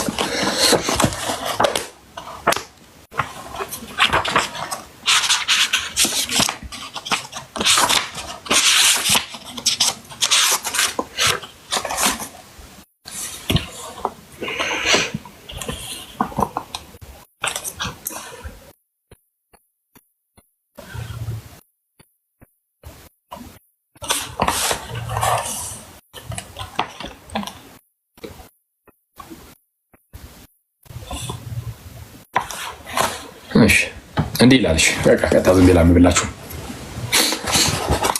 እሺ ስሞል ካቴኪዝም የቤተሰብ መሪ አባላት ተለባጥና የማታ ጸሎት እንዴት ማስተማር እንዳለበት የጠዋት ጸሎቱ ላይ እንዲህ ይላል። በማለዳ ከመኝታ እንደተነሳ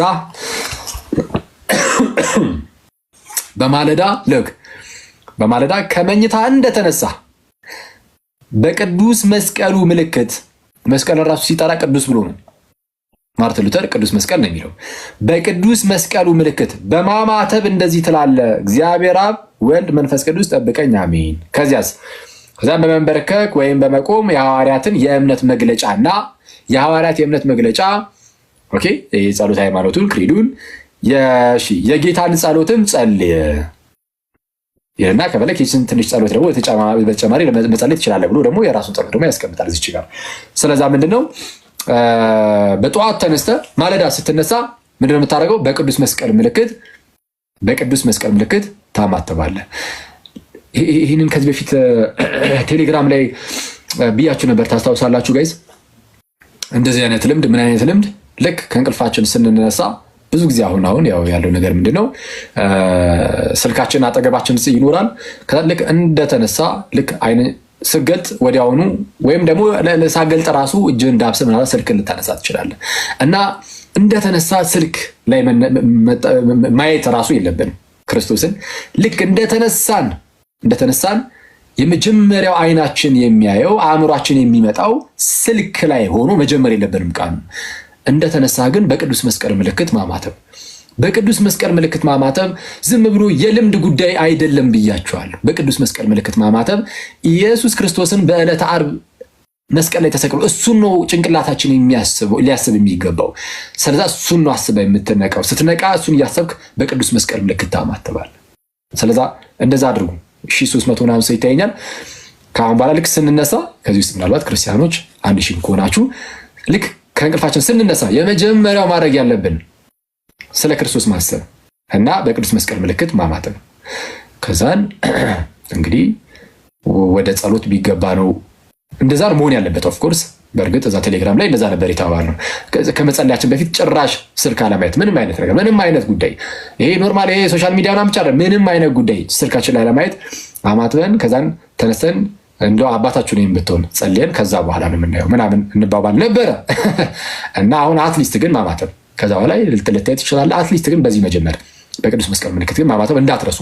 ሁሌም ስንነሳ እንዳንረሳሽ በእምነት ሆነን የማታ ጸሎት ላይም ይላል ማርቲን ሉተር ማታ ወደ መኝታ በሄድክ ጊዜ በቅዱስ መስቀሉ ምልክት በማማተብ እንዲበል ብሎ ደግሞ ያውንም ይጀምራል።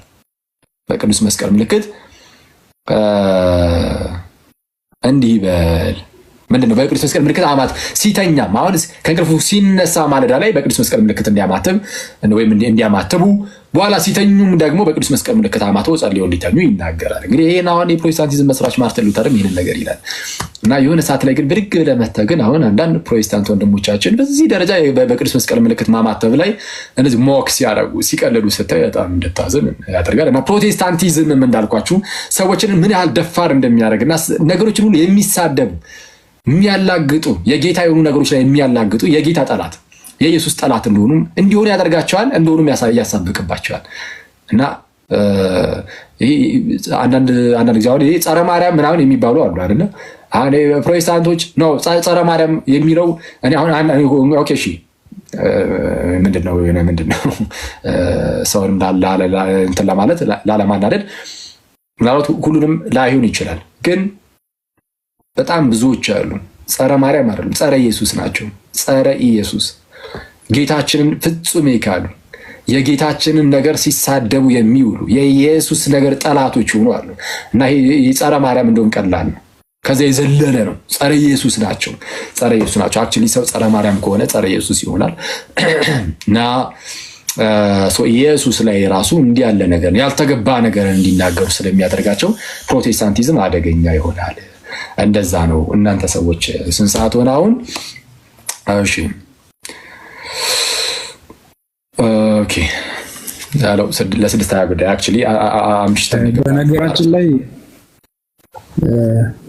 አኪ ያው ለማስታወስ ያህል የሚያደምጡትንም በቅዱስ መስቀል ዙሪያ ከዚህ ቀደም ሙሴ መንበሩ ከሚባል ታድሶ ጋር ውይይት አድርገ ነበረና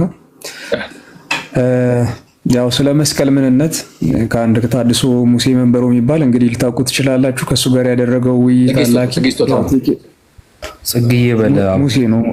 ኦኬ ያው ጽጌ ናት። አረ ማለቴ ጽጌ ናቸው። ጽጌ እኮ ነው። እና ጽጌ ስጦታው ከሳቸው ጋር ያደረገውን ውይይት ቴኬል ቲዩብ ላይ ታገኙታላችሁ። ዩቲዩብ ላይ ቴኬል ቲዩብ የሚል እንትን ላይ ስለ መስቀል በጣም የሚገርም ውይይት ነው። አስተውሳለሁኝ በጣም ገራሚ ነበረና እሱን ብታደምጡትም እጅግ በጣም ይጠቅማችኋል። በተለይ ክርስቲያኖችን መርምጡት፣ እንዲሁም ፕሮቴስታንቶችን ብታደምጡት በጣም ትጠቀማላችሁ ብዬ አስባለሁ። ያ ቴንክ ዩ ለዛ ቃሉ ተሰማለን። አኬ ማስታወቂያው በጣም ከባድ ሆነ። ተከፍሎበታል።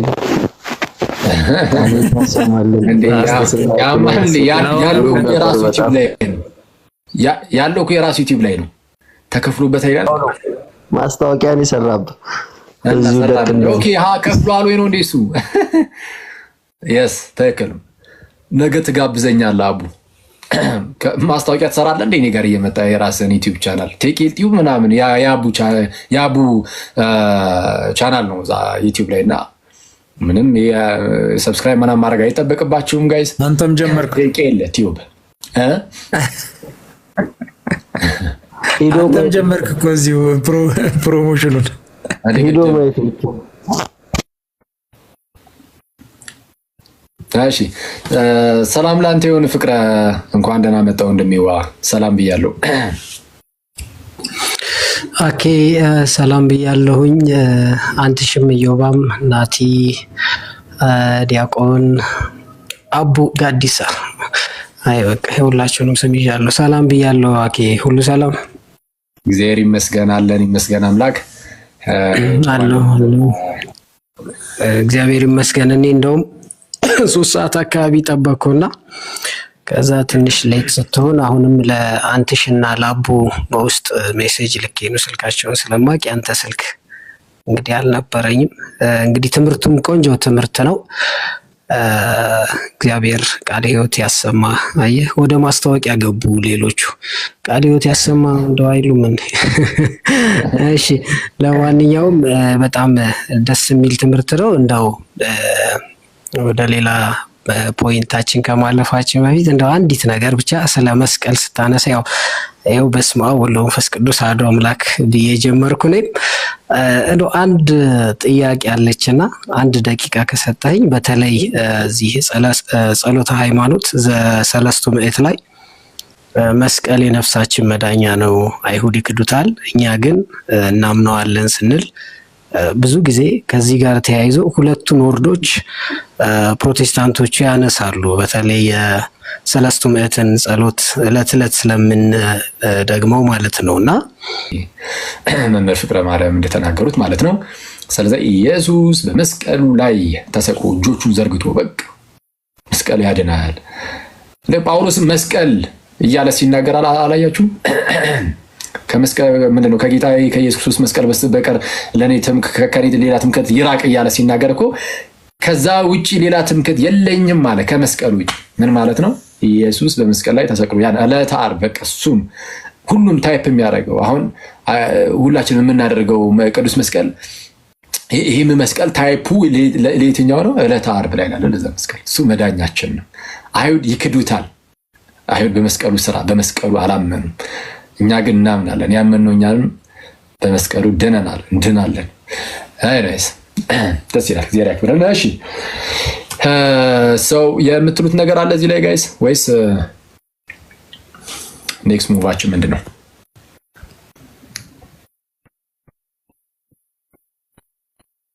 ምን ያልተባለ ነገር ትልና ነገር ተብሏል። ቃልዮት ያሰማልናኪ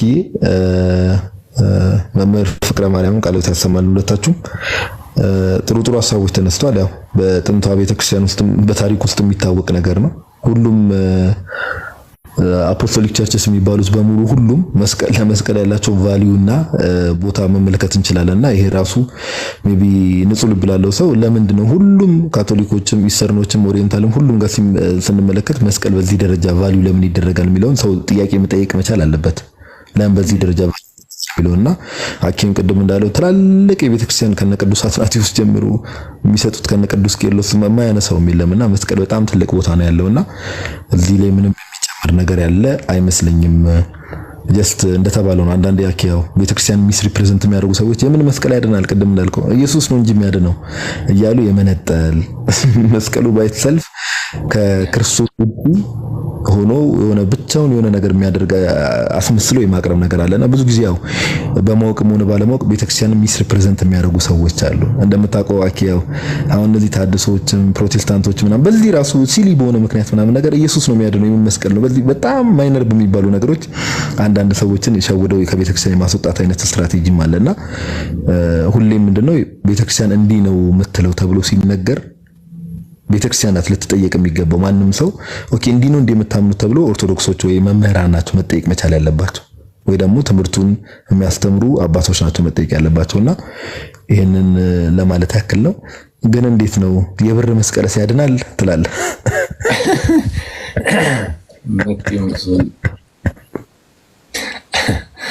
ይሄ በጣም በዚህ አሁን ቅድም ያልከው ነገር ሁሉም ጥንታና አብያተ ክርስቲያናት ዘንድ መኖሩ ትክክል ማለት ቆም ብለን እንድናስብ ራሱ ያደርጋል። ሁሉም ጋር ለምን ኖረ? በዓለም አቀፍ ደረጃ ሁሉም ጥንታና አብያተ ክርስቲያናት እንዴት ይኖራል? በጣም ጥሩ ነው። እሱ በጣም ነገሮችን ዞር ብለን እንድንመለከትም ያደርገናል እና እግዚአብሔር ያክብርልን፣ ቃሉ ያሰማልን። ጋዲ ምን ነበር ጌታ አንድ ልናገር ያሰብኩት ነገር ነበር፣ ለሷት ያሳፍራል። እሺ ቃሉት ያሰማልን። ቃሉት ያሰማልን። የተላለፋችሁ አንድ ፖይንት ጎረቤት ያሉ እንላለን። ጎረቤቶች መስቀልን በጣም ይሳደባሉ። መስቀልን አንጠራት ስናደርግ እንግዲህ በእጅጉም በጣም ይጠራሉ። እንዴት መስቀልን ታደርጋላችሁ የሚሉ በጣም ደግሞ የሆነ ነገር አባት የገደለ አይነትም ነበር የሆነ ጊዜ የሆነ ሰሞንና ግን አሁን ስናየው ምን ላይ ነው የምናገኘው? ቸርች ያለን እና ብቻ ጌታ ልቦና ይስጣቸው ነው። በዋናነት ግን መስቀል መዳኛ ነው ስንል ጌታ እንደተሰቀለ የምናይበት ድህነታችን ፍጻሜ እዛ ላይ ነው የምንመለከት። እዛ ላይ ለመውጣት ነው ሁሌ የምንጥረው። ቤተ ክርስቲያን ሁሉ ጊዜ እኛም ክርስቲያኖች በሙሉ እዛው ነው የምንሰበሰበው። ጥረታችን የምንዘምረው ቀራንዮ ላይ ለመቆም ነው። እርሱም ጌታችን ያ የሕይወት ዛፍ የተባለው በገነት መካከል የቆመው የሕይወት ዛፍ እዛ ተበላው ነው እንድንጠጣ ነው ያ የሰጠንና መስቀላችን ዘውትር እንግዲህ ይዘን እንሄዳለን። እግዚአብሔር አሜን አሜን። ቃሎት ያሰማልን ዲያቆን። በነገራችን ላይ ይችኛውን ሐሳብ ማለት እንደው ትንሽ ብትልባት ደስ ይለኛል። ማለት መስቀል ኢየሱስ የተገደለበት ነው የሚለው ሐሳብ በተለይ አሁን እኔ እንጃ በፊት ላይ የተለያዩ ክፍለ ሀገራት ላይ ያሉ ክርስቲያኖችን እጅግ በጣም የሚያስቱበት ለመስቀል መጥፎ እንትን እንዲኖራቸው የሚያደርጉበት ትልቅ መንገድ ነበርና ኢቭን አሁን ራሱ ኮሜንት ላይ አይቻለሁ መስቀል ኢየሱስ የተገደለበት ነው አይነት ነገር ማለት ነውና ይሁን አላርል አሁን መኳንንት እንዳለው አባት የተገደለበትን ሽጉጥ እንዴት ተስመዋል አይነት ኢየሱስ የተገደለበትን መስቀል እንዴት ተስማለ እንዴት ተሳለማለ አይነት ነገር ምናምን እንትን ይላሉና ያሳዝናል። ብቻ የሆነ ነገር በልበት። ስለዛ መስቀልን ከምን ጋር ማነጻጸር ማለት ነው? አባት ተገደለበት አንድ እንግዲህ ሽጉጥ ሊሆን ይችላል ምሳሌ እና አባት ተገደለበት ያንን እንደመሳም ነው ማለት አባት መገደሉ ላንተ ሐዘን ብቻ ነው። ሐዘን ብቻ ነው። ኢየሱስ ግን ሲሞት ሐዘኑ ላንተ አይደለም ሰይጣን ካልሆንክ በስተቀር ለሰይጣን ነው ሐዘኑ ኢነሴንስ ጉዳቱ፣ ስብራቱ፣ አቅምን ማጣቱ ለሰይጣን፣ ለእኛ ግን ፍስሐ ነው፣ ለእኛ ግን ደስታ ነው ማለት የሰጠን በመስቀሉ ላይ ሰላምን ያደረገው በመስቀል ላይ ታላቅ ሰላምን ጌታችን አደረገ። ስለዚህ ምልክታችን አደረገ። በጣም የሚያስገርመው ፕሮቴስታንቶች ቸርቾቻቸው ላይ የመስቀል ምልክት ያደርጋሉ። ሲያደርጉ አባታቸው የተገደለበትን እንዴት አምስተው ቸርቾቻቸው ልክ እንደ ምልክት አድርገው እንዴት ያስቀምጡታል እንደማለት ነው። አሁን ተተውታል። አይ ቲንክ እንዲህ ያለ ቀልድ አሁን መቀለድ አቁመዋል። ሁሌም ቀስ በቀስ ነው የሚያድገው። ፕሮቴስታንቲዝም ቀስ በቀስ የተሻሻለ ነው የሚሄደው እና ግን መጽሐፍ ቅዱስ ላይ ያለ የምታመልኩበት ቦታ ይሄ የመስቀሉን ምልክት አድርጉ የሚል አለ እንዴ? የለም። ሁሉም የፕሮቴስታንት አዳራሾች ውስጥ ግን ሁሉም ኦኬ ምን እንግዲህ እኔ በምንም የሚታዩ ቦታዎች ላይ ሁሉ አለ። እንግዲህ እሱን እናያለን። የመስቀል ምልክት ያደርጋል፣ ሁሉም ያደርጋል። መጽሐፍ ቅዱስ ላይ ግን የለም። አይተዋል። ይሄ የመጣውን በቅዱስ ትውፊት ነው። በቅዱስ ትውፊት ውስጥ አለ።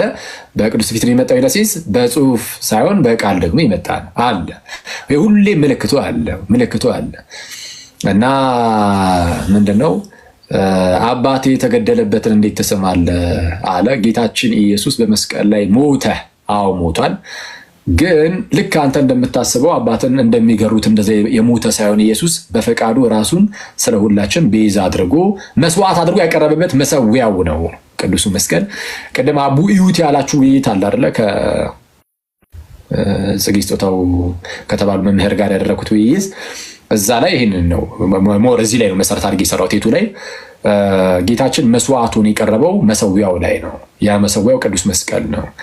ቅዱስ መስቀል መሰዊያ ከመሆኑ አንጻር በሚለው ነበር የተወያየሁት እና ስለዛ ይሄ ታላቅ ነገር የቀረበበትን መስቀልን እንደ አንድ አባትን እንደሚገር ሽጉጥ አድርገህ ማየት የጤናማ አይደለም። ለዛ ነው በቃ ይሄ ነው የፕሮቴስታንቲዝም ነገር አንዱ ይሄ ነው። እንደዚህ ይመራል፣ እንደፈለክ እንድትናገር ነው የሚያደርገው። ጥንቃቄም የሚባል ነገር አይፈጥርብህም። ምክንያቱም የሚገራ ነገር የለም። እንደዚህ የሆነ ልትወርቅ ስትል እንደዚህ የሚያቃና ስለሌለ እንደፈለክ ትናገረዋለህና ያ እሺ የዚህን ያህል ካልን ናቱ እንዴት ነህ? እስኪ ሰላም በለን። ቅድም ሰላም አላልከንም እኮ። ኧረ ሰላም ብያለሁ። እንደዚህ እኪ አሰማው ቃልዮት። እሺ እንዴት ናችሁ? ቃልዮት ያሰማልን። አኪው ደስ የሚል ነበረ። ይሰማል አይደል? ይሰማል። ትንሽ ይቆራረጣል ታውቃለህ። እሺ በጣም በደግሞም ሰላምታዬን ታውቀዋለህ፣ ደስ ይልሃል። ሰላም ብያለሁ። ቃልዮት ያሰማልን። በጣም ደስ የሚል ነገር ነበር፣ በደንብ ተብሎበታል። በነገራችን ላይ ከዛ በኋላ ራሱ በቤተክርስቲያን ውስጥ ያልተቋረጠ ትውፊት ነው። እንደው ዝም ብሎ የሆነ ሰዓት ብቅ ያለ ወይም ደግሞ የሆነ ሰዓት የተጀመረ አይደለም። ይሄ ብቻ አይደለም ባይዘው ራስን ማማተብን ብቻ ሳይሆን ደግሞ መስቀል አሁን ኔክስት ታይም ወይ ምናምን እንገባበታለን። ሴንት ግሪጎሪ ኦፍ ታቲቭ በደንብ ያሉት አለ። ስለዚህ ማለት ነው ምክንያቱም መስቀሉን የሚክዱ ስለነበሩ እናንተ ጣዖት ታመልካላችሁ የሚሉ እንትን የሚባሉ ይሄ አሪዮስም ተከታዮች የሚባሉ ከዛ በኋላ ደግሞ አንቲክራይስት የሚባሉ አሉና ወንጌል ኃላፊ እንደመሆን መጠን በአካል ለምንድን ነው አውደ ምሕረት ሰጥቻቸው የማያገለግሉት? ምናልባት እግዚአብሔር ለእኔ ይህን እድል ከሰጠ ወንድሞቼ ደግሞ ለምን አያገለግሉበትም ብዬ ያው አቡ ምስክር ስላለ እውነትም ስለሆነ ያኔ እነ ዮሐን ምናምን አላውቃቸውም እና አውደ ምሕረቱን ሁሉ ለማመቻቸት አቡ ያለኝ ቃል በቃል አንድ ነገር አለ። እኔ መድረክ ፈራለሁ፣ ምናልባት አኬን ግን እጠይቀዋለሁ ብሎኝ ነበር።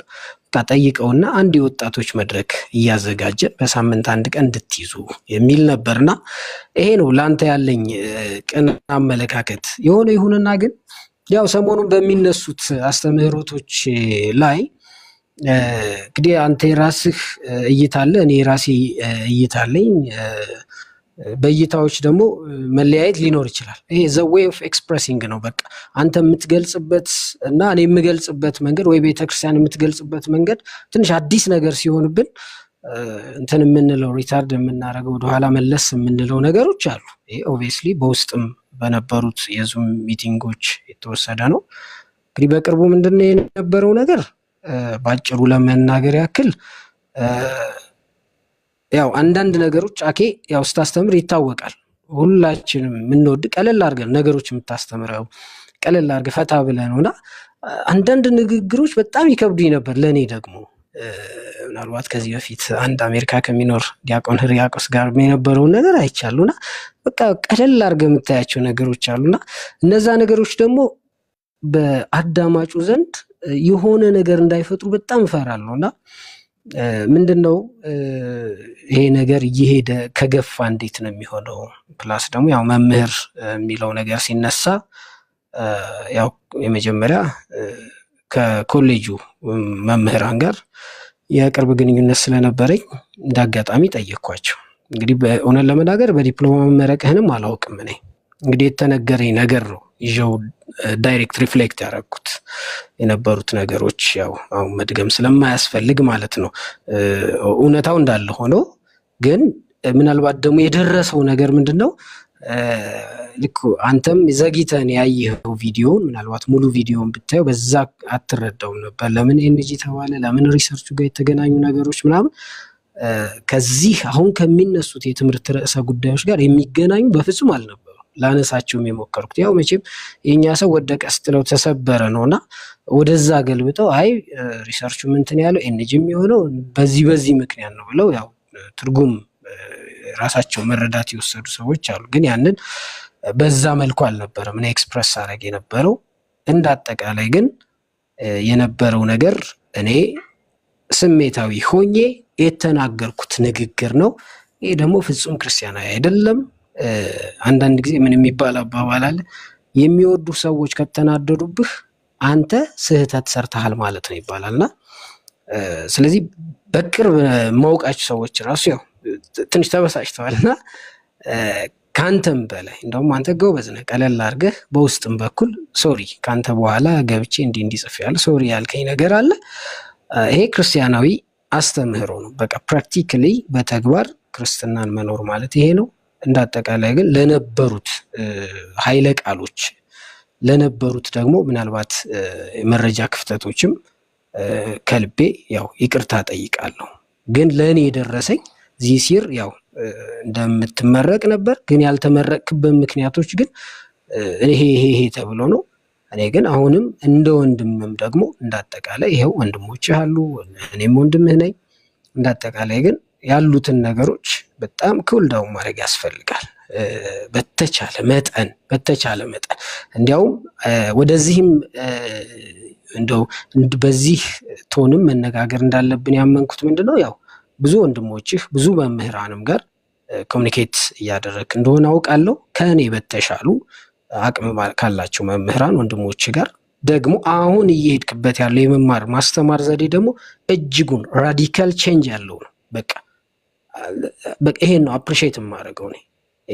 በቃ ይሄ ነው ስብከት ዘዴው ማለት ይሄ ነው።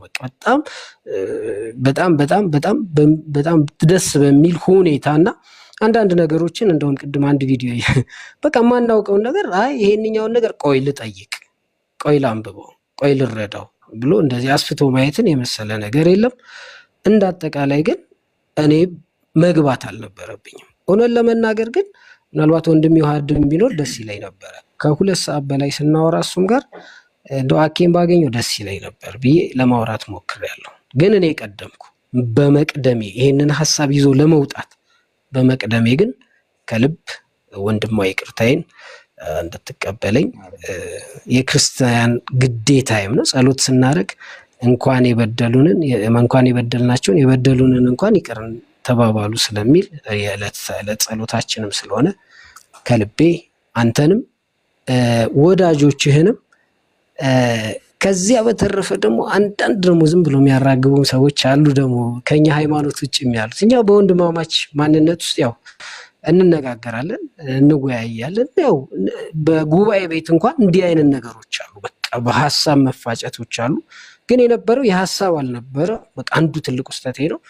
ፐርሰናል ያለውን ነገር ነበር የተነገረበትና አንተንም ወንድሞቼ ነው እዚህ ያላችሁ አኬን የምትወዱትም ፕላስ ብዛት ደግሞ እኔን የምታከብሩ የምትወዱ ወንድሞችም ደግሞ በዚህ ልክ ባይሆን ያላችሁኝንም ሁላችሁንም ከልቤ ይቅርታ ጠይቃለሁ። ወንድሜ አመሰግናለሁ። አረ ምንም ችግር የለውም።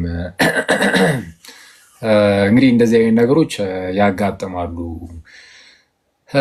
ሰው በጣም ያው ስሜታዊ ሲሆን አንዳንድ ጊዜ እንደዚህ ይሰታል እና ይሄ ኖርማል ነገር ነው። ብቻ ከዚህ በፊትም ብዬው ነበረ ከአንድ ወንድሜ ጋር እንደዚህ እያወራን ትልቁ ቁም ነገር ውስጣችን ክፋት እስከሌለ ድረስ በቃ ስጋ ነን እና እንደነዚህ ነገሮች ያጋጥማሉ። ብቻ ልባችንን ብቻ መጠበቅ፣ ልባችንን እግዚአብሔር እንዲጠብቀው ማድረግ ብቻ ነው። ክፋት እንዳይኖር ብቻ ልባችን ላይ እንጂ ከዛ ውጪ ልባችን ላይ ክፋት ከሌለ ምንም ችግር የለውም። ንድድ ብሎን አንዳንዴ ዝም ብለን እንደዚህ ልንናገር እንችላለን። ለምሳሌ ይኸው እናንተ እንደዛ አንዳንድ ነገሮችን አስቀመጥክና ትንሽ አክቹዋሊ በዛ ደረጃም እንትን አላለኝም። እኔን እንኳን ችግር አልነበረውም፣ ብዙም ችግር የለውም። ግን ድንገት እንደው ሰዎችን ድንገት እንደው ሊያውክ ይችላል፣ ለሰዎች ጆሮ ጥሩ ላይመጣ ይችላል ብዬ ስላሰብኩ ብቻ ገባኝ። ግን ገብቼ ደግሞ እንግዲህ የተወሰኑ ነገሮችን ስመልስ አንተን የሆነ ላይክ የሚያስከፋ ምናልባት ውስጥ ሊጎዳው ይችላል ብዬ የማስባቸውን ነገሮች ተናግሬ ሊሆን ይችላል እና ኦፍኮርስ ተናግሬ ያለውም እና በምመልስበት ወቅት ላይ እና ጌታ በሚያውቀው እንደዘጋሁት ነው ራሱ ውስጤ በጣም እንትን ያለው እና ስልክህን ያው እንግዲህ አላውቀውም እና በኋላ ላይ ነው አቡ ይዛን ቀን እኔ ጋር ደውሎልኝ ያውቃል ምናምን ሲል ስለነበረ አቡ ከሐዋሳ እየመጣ የደወልኩለት ሰዓት ማለት ነው። ያኔ ነው ስልክህን ከአቡ ላይ ተቀብዬ ነው እንግዲህ ደውዬልህ የነበረው። አጋጣሚ የተወሰነ ስልክ ቢዚ ስለነበረ ኤኒዌይስ ያው እናውቃለን። ብቻ ኤኒዌይስ ደውዬልህ ቴክስት ያደረግኩልህ ለዛ ነው እና ይቅርታዬንም ደግሞ እኔ እንግዲህ ያው የዛኑ ሰዓት ነበር ሶሪ ብዬ ላኩልህ። የዛኑ ቀን ጠዋት ላይ ልክ ከቅርፌ ስነሳ ይቅርታዬን እንደተቀበልክ ተስፋ አደርጋለሁ አንተ ሰውዬ እና ምንም ችግር የለም። በቃ እንዳልኩ ነው። ምንም ልባችን ውስጥ ክፋት እስከሌለ ድረስ ለኤርሲያን ካለን ቅናትም የተነሳ ሊሆን ይችላል ምናምን ቶሎ ብለን እንደዚህ ተናደን የሆነ ነገሮችን ምናምን ልንል እንችላለን እና ያጋጥማል እና ኖርማል እንደዛ ነው። እና በነገራችን ላይ ይቅርታ ስትጠይቅ አክሊልን ብቻ ሳይሆን ሌሎቻችሁ ምናምን የሚል ነገር ተናገራል እና አንዳንድ ጊዜ አሁን እንደዚህ ልክ ስንናገር ለምሳሌ እኔ ክፉ ነገር የሆነ ጥሩ ያልሆነ ነገርን ብናገር ወዲያውኑ ክርስቲያኖቹም ውስጣቸው ቶሎ ይጎዳል። ለምን አክሊል ይህንን ተናገረ የማለት ነገር እና አንዳንድ ኦፍኮርስ የተናደዱ ሰዎች ይኖራሉ። ያው ግልጽ ነው። እዚህም ያሉ ገስት ላይ ያሉትም ቢሆኑ ምን ነው እንደዚህ ብሎ መናገር የለበትም ነበረ ያሉ አሉ። ኤኒዌይስ ግን ከታችም ኮሜንት ላይ ኦፍኮርስ ይኖራሉ እና እንግዲህ ያው ሁላችሁንም ነው ሶሪ ያልነው። ስለዛ ያ ነገር እንዳልተፈጠረ ለማሰብ እንሞክር ማለት ነው። እንዳልተፈጠረ እንደው በክርስቶስ እንዳትረሱ። ሁሌም ልባችን ክፉ ካልሆነና እንደዚህ ተመልሰን ደግሞ እንደዚህ መለስ ብለን ደግሞ ወደ ልባችን መመለስ የምንችል ከሆነ ቀላል ነው። የምር ይሄ በጣም ያሳዝናል። እኔ ያው ቀኖና እንዲሰጥ ለምን ሲሆን ነው የምትገባ አይሉኝም። አሁን ብቻችንን ስንሆን እንደሚሉኝ ከሰው ፊት ከአንደበቱ አይወጣም። ተንቀሳቃሽ ሲኦል ነብዬ እኮ ነው እንጂማ ሲኦል ቅዱስ ሚካኤል ትገባለህ ብዬ ነው ፍታኝ ሁሌ ይኸው እንዲህ እንዳዛገኝ። እሺ አይ በጣም ጥሩ ነው። ፖርተብል ሲኦል ደስ ብሎኛል በእውነቱ እና ፕሮቴስታንቶቹም ትንሽ ደስ እያሉኝ ነው ሲሰሙ፣ የተባለውን ነገር ሲሰሙ የሚሰማቸው ስሜት አለ እና ቆርጠው እየለቀቁ ስለነበር እና ቆራጮቹን እግዚአብሔር ይጠግናቸው። ራሳቸውን ያው ህሊናቸው በክፋት የአንዳንዶቹ ማለት ነው፣ ሁሉም አይደለም እርግጥ እና እየቆራረጡ ለማጣላት ይሞክሩ ስለነበረ አሁንም እያደረጉ ስለሆነ እንግዲህ ከእንግዲህ ወዲህ እንደዚህ አይነት አስተሳሰባቸውና አመለካከታቸው እየተሰበረ እንደሚሄድ መስገር ትሰ ተቀጥቀጠት ወንህነሰ ድህነት ግስ ሲጠቀስ አይንን አትሽ አንተ ኢማም እኔን አገባኝ። እኔ ላይ ካልጠቀስክ ችግር የለም።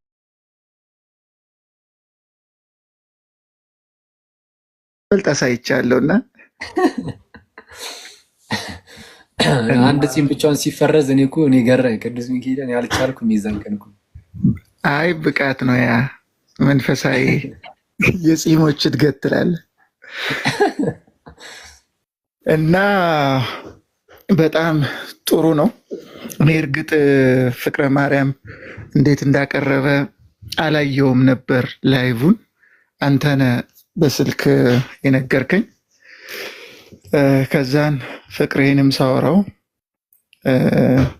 ያን ማለቱን ቶሎ ነገረኝ። አንተም ቪዲዮ ላይ ገብተህ ያኔ ያው እራትም አልበላህም ነበር መሰለኝ፣ ብዙ አወራ። አሁን እነዛ ሁሉ ቀሩ፣ አንድነት መጣ፣ ሰይጣን ተቀጠቀጠ ትላለህ፣ ዲያብሎስ አፈረ እና እንግዲህ በጣም ጥሩ ነው ሁሉም ነገር። ሰላም ልበላችሁ ብዬ ነው። ሁኔታው የሁለታችሁም በጣም ደስ ብሎኛል።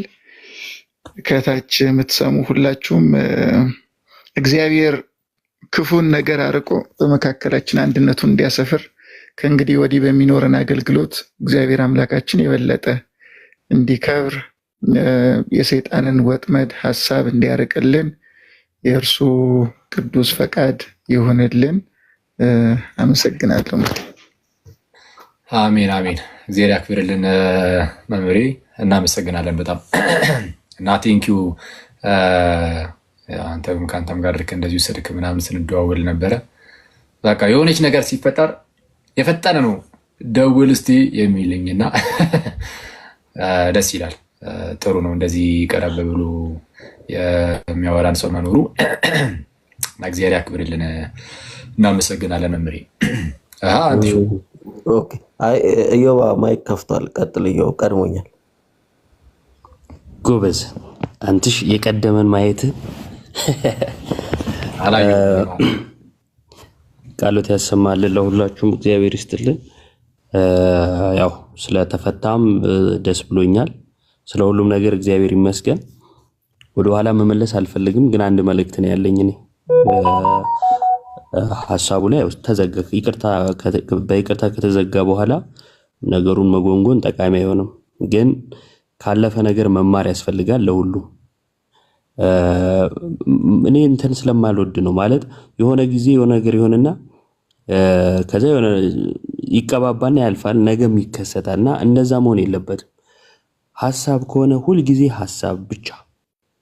ፐርሰናል ጉዳይ በምንም ታሪክ ሊለያየን አይችልም። ፕላስ ደግሞ ርዕስ ሆኖ መገባት የለበትም ፐርሰናል በሆኑ ጉዳዮች እና ፐርሰናል የሆኑ ጉዳዮችን በደንብ ሄደውበት ሲያበቁ ሐሳብ ላይ ነው ማለት አይቻልም። እሱም ነገር ይቀር፣ ትክክል አይደለም እና ስሜታዊነትም አይደለም። በነገራችን ላይ እኔ ፍቅረ ማርያም በዚሁ አጋጣሚ ልነግርህ የምፈልገው ትምህርት ቤት ድረስ ሄደ አጥንተ እነዚህ ነገሮች አድርገህ ስታበቃ ስሜታዊ ሆኜ ነው እንዳትል፣ ትክክል አይደለም።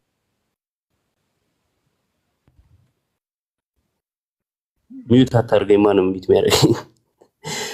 ልክ እንደዚህ አይነት ነገሮች ዳግም እንዳይፈጠሩ ነው። ከዚህ በፊትም በነበሩ ነገሮች ሰዎች ምን ያደርጋሉ? ፐርሰናል የሆኑ ጉዳዮች ያነሱና ከዛ አይ ሐሳቡ እኮ ምናምን ይላሉና ያ ሰው ይጎዳል። ትክክል አይደለም፣ በጣም ይጎዳል። የምሬን ነው መነግራችሁ። በሰዓቱ አኪ ቀና ልብ ስላለ እግዚአብሔርን እናመሰግናለን። ያንተ ልብ ይስጠኝ ብዬ እመኛለሁ። ፍቅረ ማርያምም እንደዛው ቶሎ ወደዚህ መመለስ ጥሩ ልብ ስላለ ነው። ስላንተም እግዚአብሔር እናመሰግናለሁ። ለሁለታችሁም ግን ምንድነው እሱ በሰዓቱ ምን ያህል ይጎዳል በአኬ ቦታ ሆኖ ማሰብ ነው። እኔ በሰዓቱ ምን ያህል እንደተናደድኩ አውቀዋለሁ። ምክንያቱም ያለ እውነት አለ፣ ቀርብ የማውቀው እውነት አለ ምናምንና አንድ ልጨርስ ነው መምህር፣ ይቅርታ ልጨርስ ነው አንዴ። እሺ እና ስንገናኝ ያባበጡ እንትን ጉንጮችን ማለት ነው በዚያና በዚህ ሁለቱን ቴስታ አይከብድም አስሬ በዛና በዚያ አስሬ በአኪ ጺም ነው እንትን የምልህ ምገርፍህ ወረኛ። ነገ እናወራለን ይሄንን። እሺ አንዴ እቺ ብቻ ልጨርስ። እሺ እና አይ እዚህ ላሉት ነው ይሄማ ኮታኮ ግን ኧረ ውጣና እዛ ሽሮ ይቅድሙን ብላ ነገ እዛ እናወራለን። ሰዓት ሄዷል። እሺ አይ ሌላም ጊዜ እንዳይከሰት ለሌላውም ነውና ሰው ይጎዳል። ባካችሁ ብዙ ሰው ቪዲዮ ራሱ ትናንሽ ቪዲዮዎች ቁርጥ ተደርገው ሲለቀቁና ከዛን አስቡት ክርስቲያን ነኝ ብሎ የሚያምን ሰው ምናምን አንተ መናፍቅ አንተ እንደዚህ ሲባል ምን ያህል ያን ሰው ይጎዳል። ምናልባት ይሄን ሰው በጣም እንደዚህ ጎርተ ነው ያረጋል አያረግም ምናምን አይደለም፣ ግን የሆነ ሰዓት እምነቱን ቢቀይር በቃ ሰው ነው አደከመ በስጋው ከዛ ምንድነው የሚባለው? አይ ድሮም እንዲህ ነው የሚባለው። እኛስ ገፍተ ነው ቢሆን አያችሁ ለምትጠፋ ነፍስ ተጠያቂ ምን እንሆናለን? ይሄ መታሰብ አለበት እና የሰው ሞራል እንዳንጎዳ እንዳናርቅ ከቤተ ክርስቲያን እሷ ትታሰብበት ለማለት ነው። አጋጣሚው ስንት ስላለ ለሌላም ጊዜ ትምህርትም ከሆነ በትምህርቱ ብቻ እናውራ ምናምን፣ ግን የፐርሰናል የሆኑ ጉዳዮች ብዙ ሰው ስለሚሰብሩ እንጠንቀቅ ለማለት ነው። እግዚአብሔር ይስጥልኝ። አሜን። ይገባ እንግዲህ ያው ሐሳቡ ያው ስህተቶች ሊኖሩ ይችላሉ በወንድማማቾች መካከል፣ እንደዚህ አይነት ግጭቶች ይኖራሉ። ያው ዳግም እንዳይፈጠሩ ደግሞ በየትኛውም ሳይድ ያለ ሰው ምናምን የሆነ በቃ ያደረግ ያለበትን ጥንቃቄ አድርግ ነው። ቴንክ ዩ እግዚአብሔር ያክብርልን። እሺ እናመሰግናለን። አንተ ሰውዬ አይ አሁን ከመግባታችን ላይፍ ከመግባታችን በፊት ከመምህር ፍቅረ ማርያም ጋር እንደዚህ ተጻጽፈን ነበር። ትንሽ አውግተናል፣ የወንዱን አውግተናል። ስለ ሁሉም ነገር መምህር ከፍ ብዬ ስለተናገርኩኝ በጣም ይቅርታ። ግን ነገሮቻችንን እንዳለ ወደ ሶስተኛ ወገን ወሬ አመላላሽ በሚባሉ ወይ ኮሜንታተር ወደሚባሉ ሰዎች አንወሰድ። ያጠፋነውን ጥፋት ራሳችንን ያዘው፣ ኃላፊነት እንውሰድበት። እነዛን ሰዎች መሀል አንክተታቸው። ቆርጦ ቀጣይ ምናምን የሚባሉ ሰዎች ያጠፋነው ያንን ቃል አስበን አቀደን የተናገርነው ራሳችን ደግሞ ኃላፊነት ወስደናል። ምልክት ነን። ቢያንስ መስቀል አድርገን ቀሚስ ለብሰን የሚገቡ ሰዎች አሉ።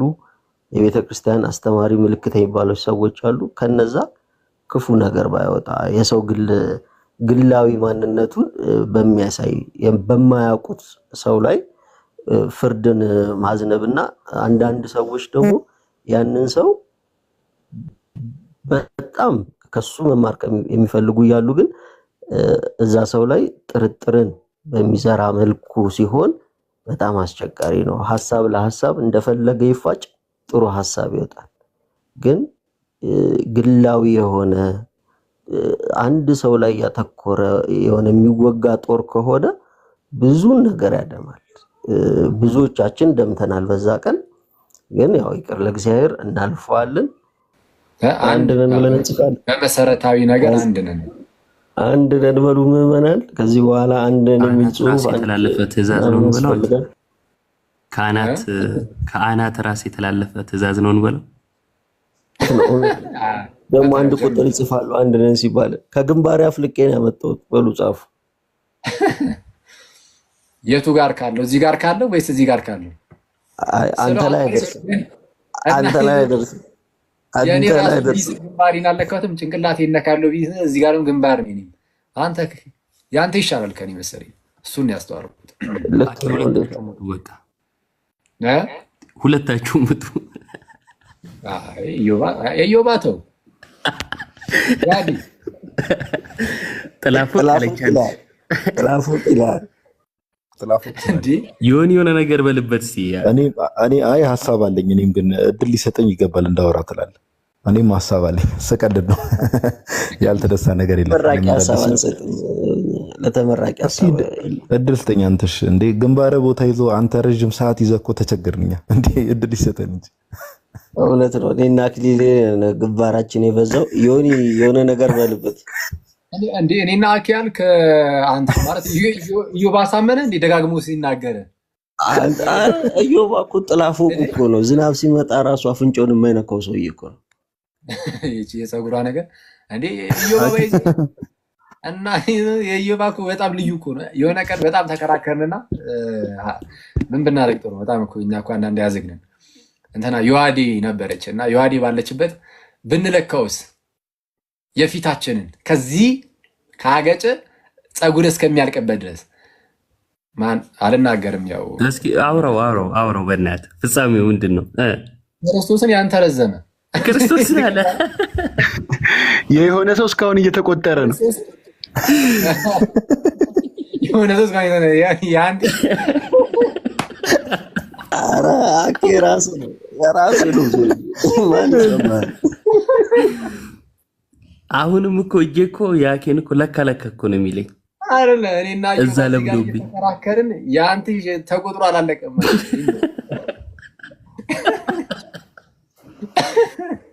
አይ ጋዲ የምትለው አንቺን ላካተት ነው። አይ ደስ ይላል። ለማንኛውም ናችሁ አለው ልጅ ዳር አማን ነው። ይመስገን አምላክ ይመስገን። ሰላም ብያለሁ ሁላችሁንም። እግዚአብሔር ይመስገን።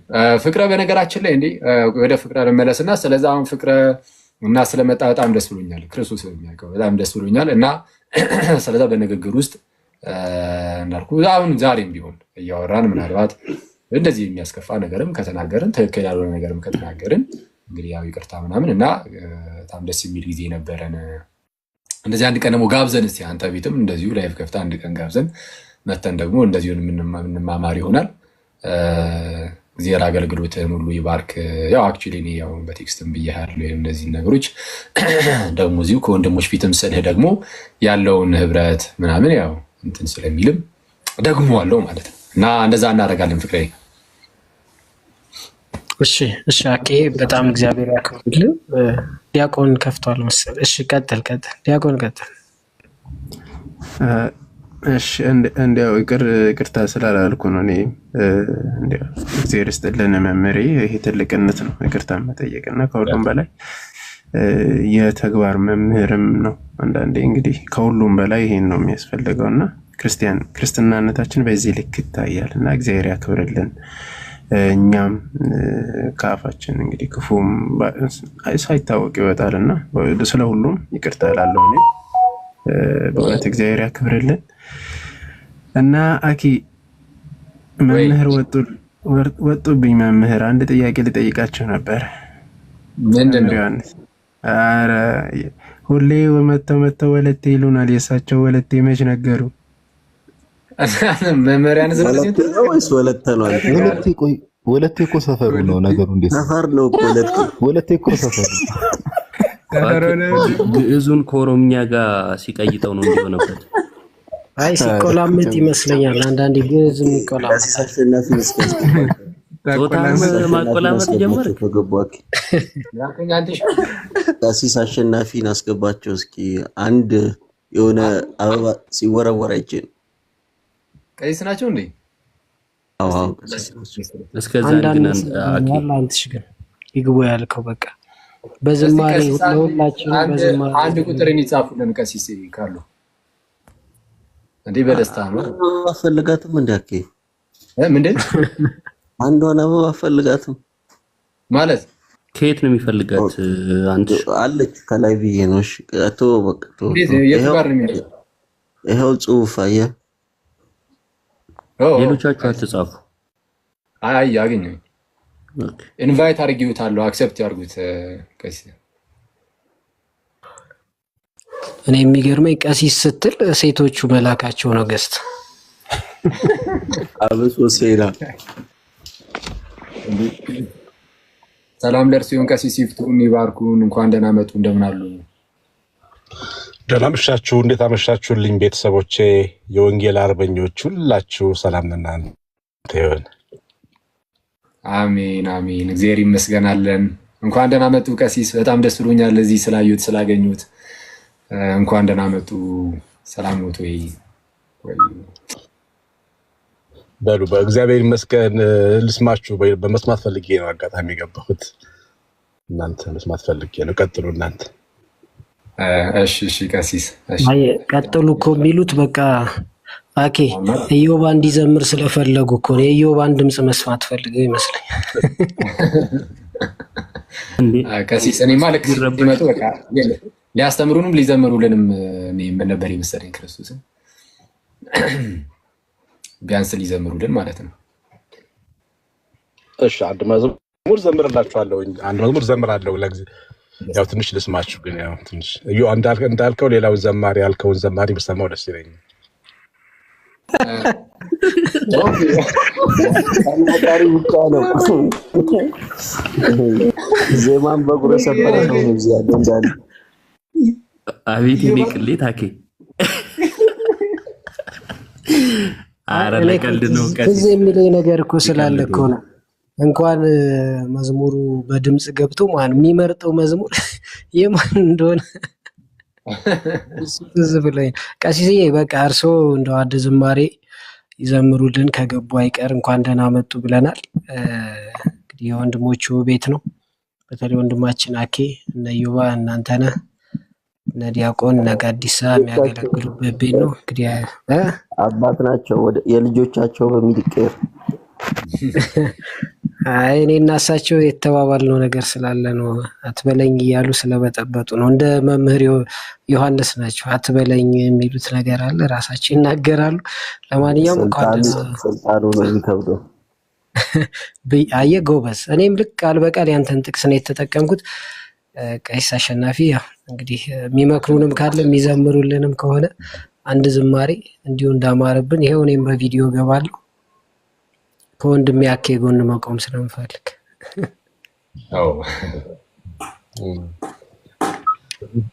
ገርጂ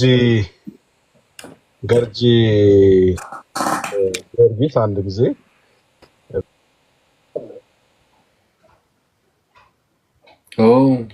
ወጡ በክርስቶስ።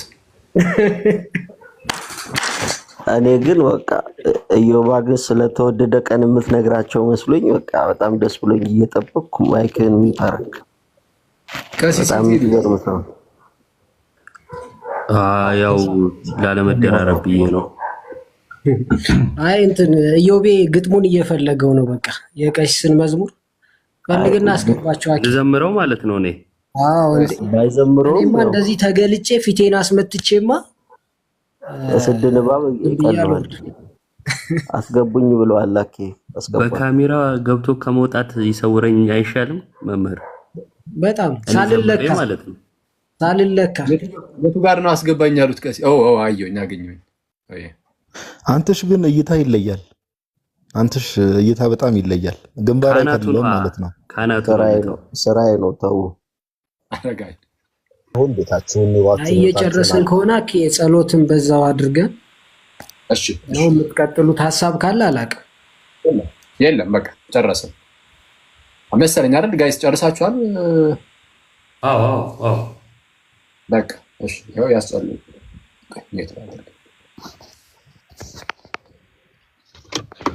ስለዚህ በቃ በጸሎት ልዘጉ ነው። በቃ ጨርሳችኋል? አዎ በጸሎት ይዝጉልን። ጨርስ መሰለኝ። በስመ አብ ወወልድ ወመንፈስ ቅዱስ። የወለዱት ይባረክ፣ የያዙት ይበርክት፣ የያዙት ይበርክት። ታገር ሰላም ጋር ጤና ይስጦት፣ ታገር ሰላም ጋር እድሜ ጤና ይስጦት። የወለዱት ይባረክ፣ የወለዱት ይባረክ፣ የያዙት ይበርክት፣ የያዙት ይበርክት። ታገር ሰላም ጋር እድሜ ጤና ይስጦት። በስመ አብ አሐዱ አምላክ አሜን። ቅዱስ አምላክ ሆይ እናመሰግናለን። በሰላም የጠበቅከን ደግሞም የመረጥከን ለርስት ለመንግስት ለክብርህ የለየህን ስምን ያሸከምከን አቤቱ ብዙ ሰራዊት 7000 እኔን አንተን የመሰሉ ለበዓል ያልተንበረከኩ የሰወርኳቸው 7000 ልጆች አሉኝ እንዳልከው ኤልያስ እንዲሁ በየዘመናቱ ሰወረ የምታስተምራቸው የምታሳድጋቸው ልጆችን ለማየት ስላበቃህን ምስጋና ይገባሃል። አገልግሎታቸውን ባርክላቸው። መንፈስ ቅዱስ በልባቸው ውስጥ ሁልጊዜ ጥበብን ስጣቸው። የሚናገሩት የሚወደድና ፍሬ የሚያፈራ አድርግላቸው። የሚዘምሩትም የሚሰብኩትም አፋቸው ውስጥ የሚወጣው ቃል ከአንተ አፍ የወጣ ቃል ይሆንላቸው። ስሜታዊነት ሳይሆን ስጋ ሳይሆን አንተ እንድትናገርባቸው እነሆ የክብር ዕቃ እንድታረጋቸው የክብር መዝገብ የተቀመጠበት ሸክላ እንድታረጋቸው እንለምናለን። ምሽታችን ብሩክ ይሁን። ያገለገሉት ልጆችን ሁሉ ባርካቸው። በገንዘባቸው የሚያገለግሉ ጊዜ ሰውተው የሚሰሙትን ሁሉ ጸሎታቸውን ልመናቸውን ስማ። በጌታችን በኢየሱስ ክርስቶስ ስም በእርሱ ያለ ክብር ለአብ ለመንፈስ ቅዱስ ይገባል። አቡነ ዘበሰማያት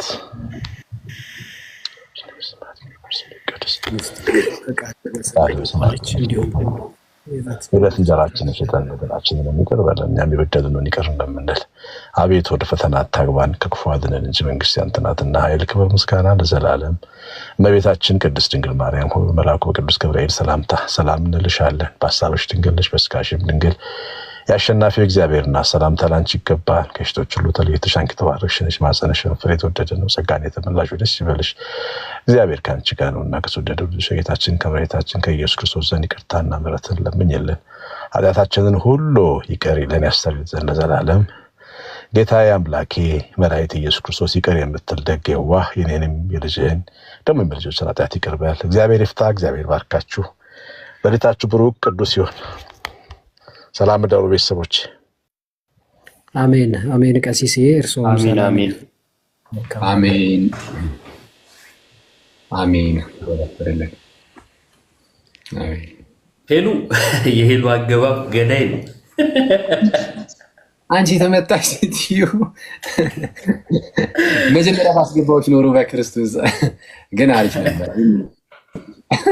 ጸዴ ነው ግን በጣም በስመ አብ የሚገርም ምሽት ነበር። ከጀርባ አሜን ሲል ነበር።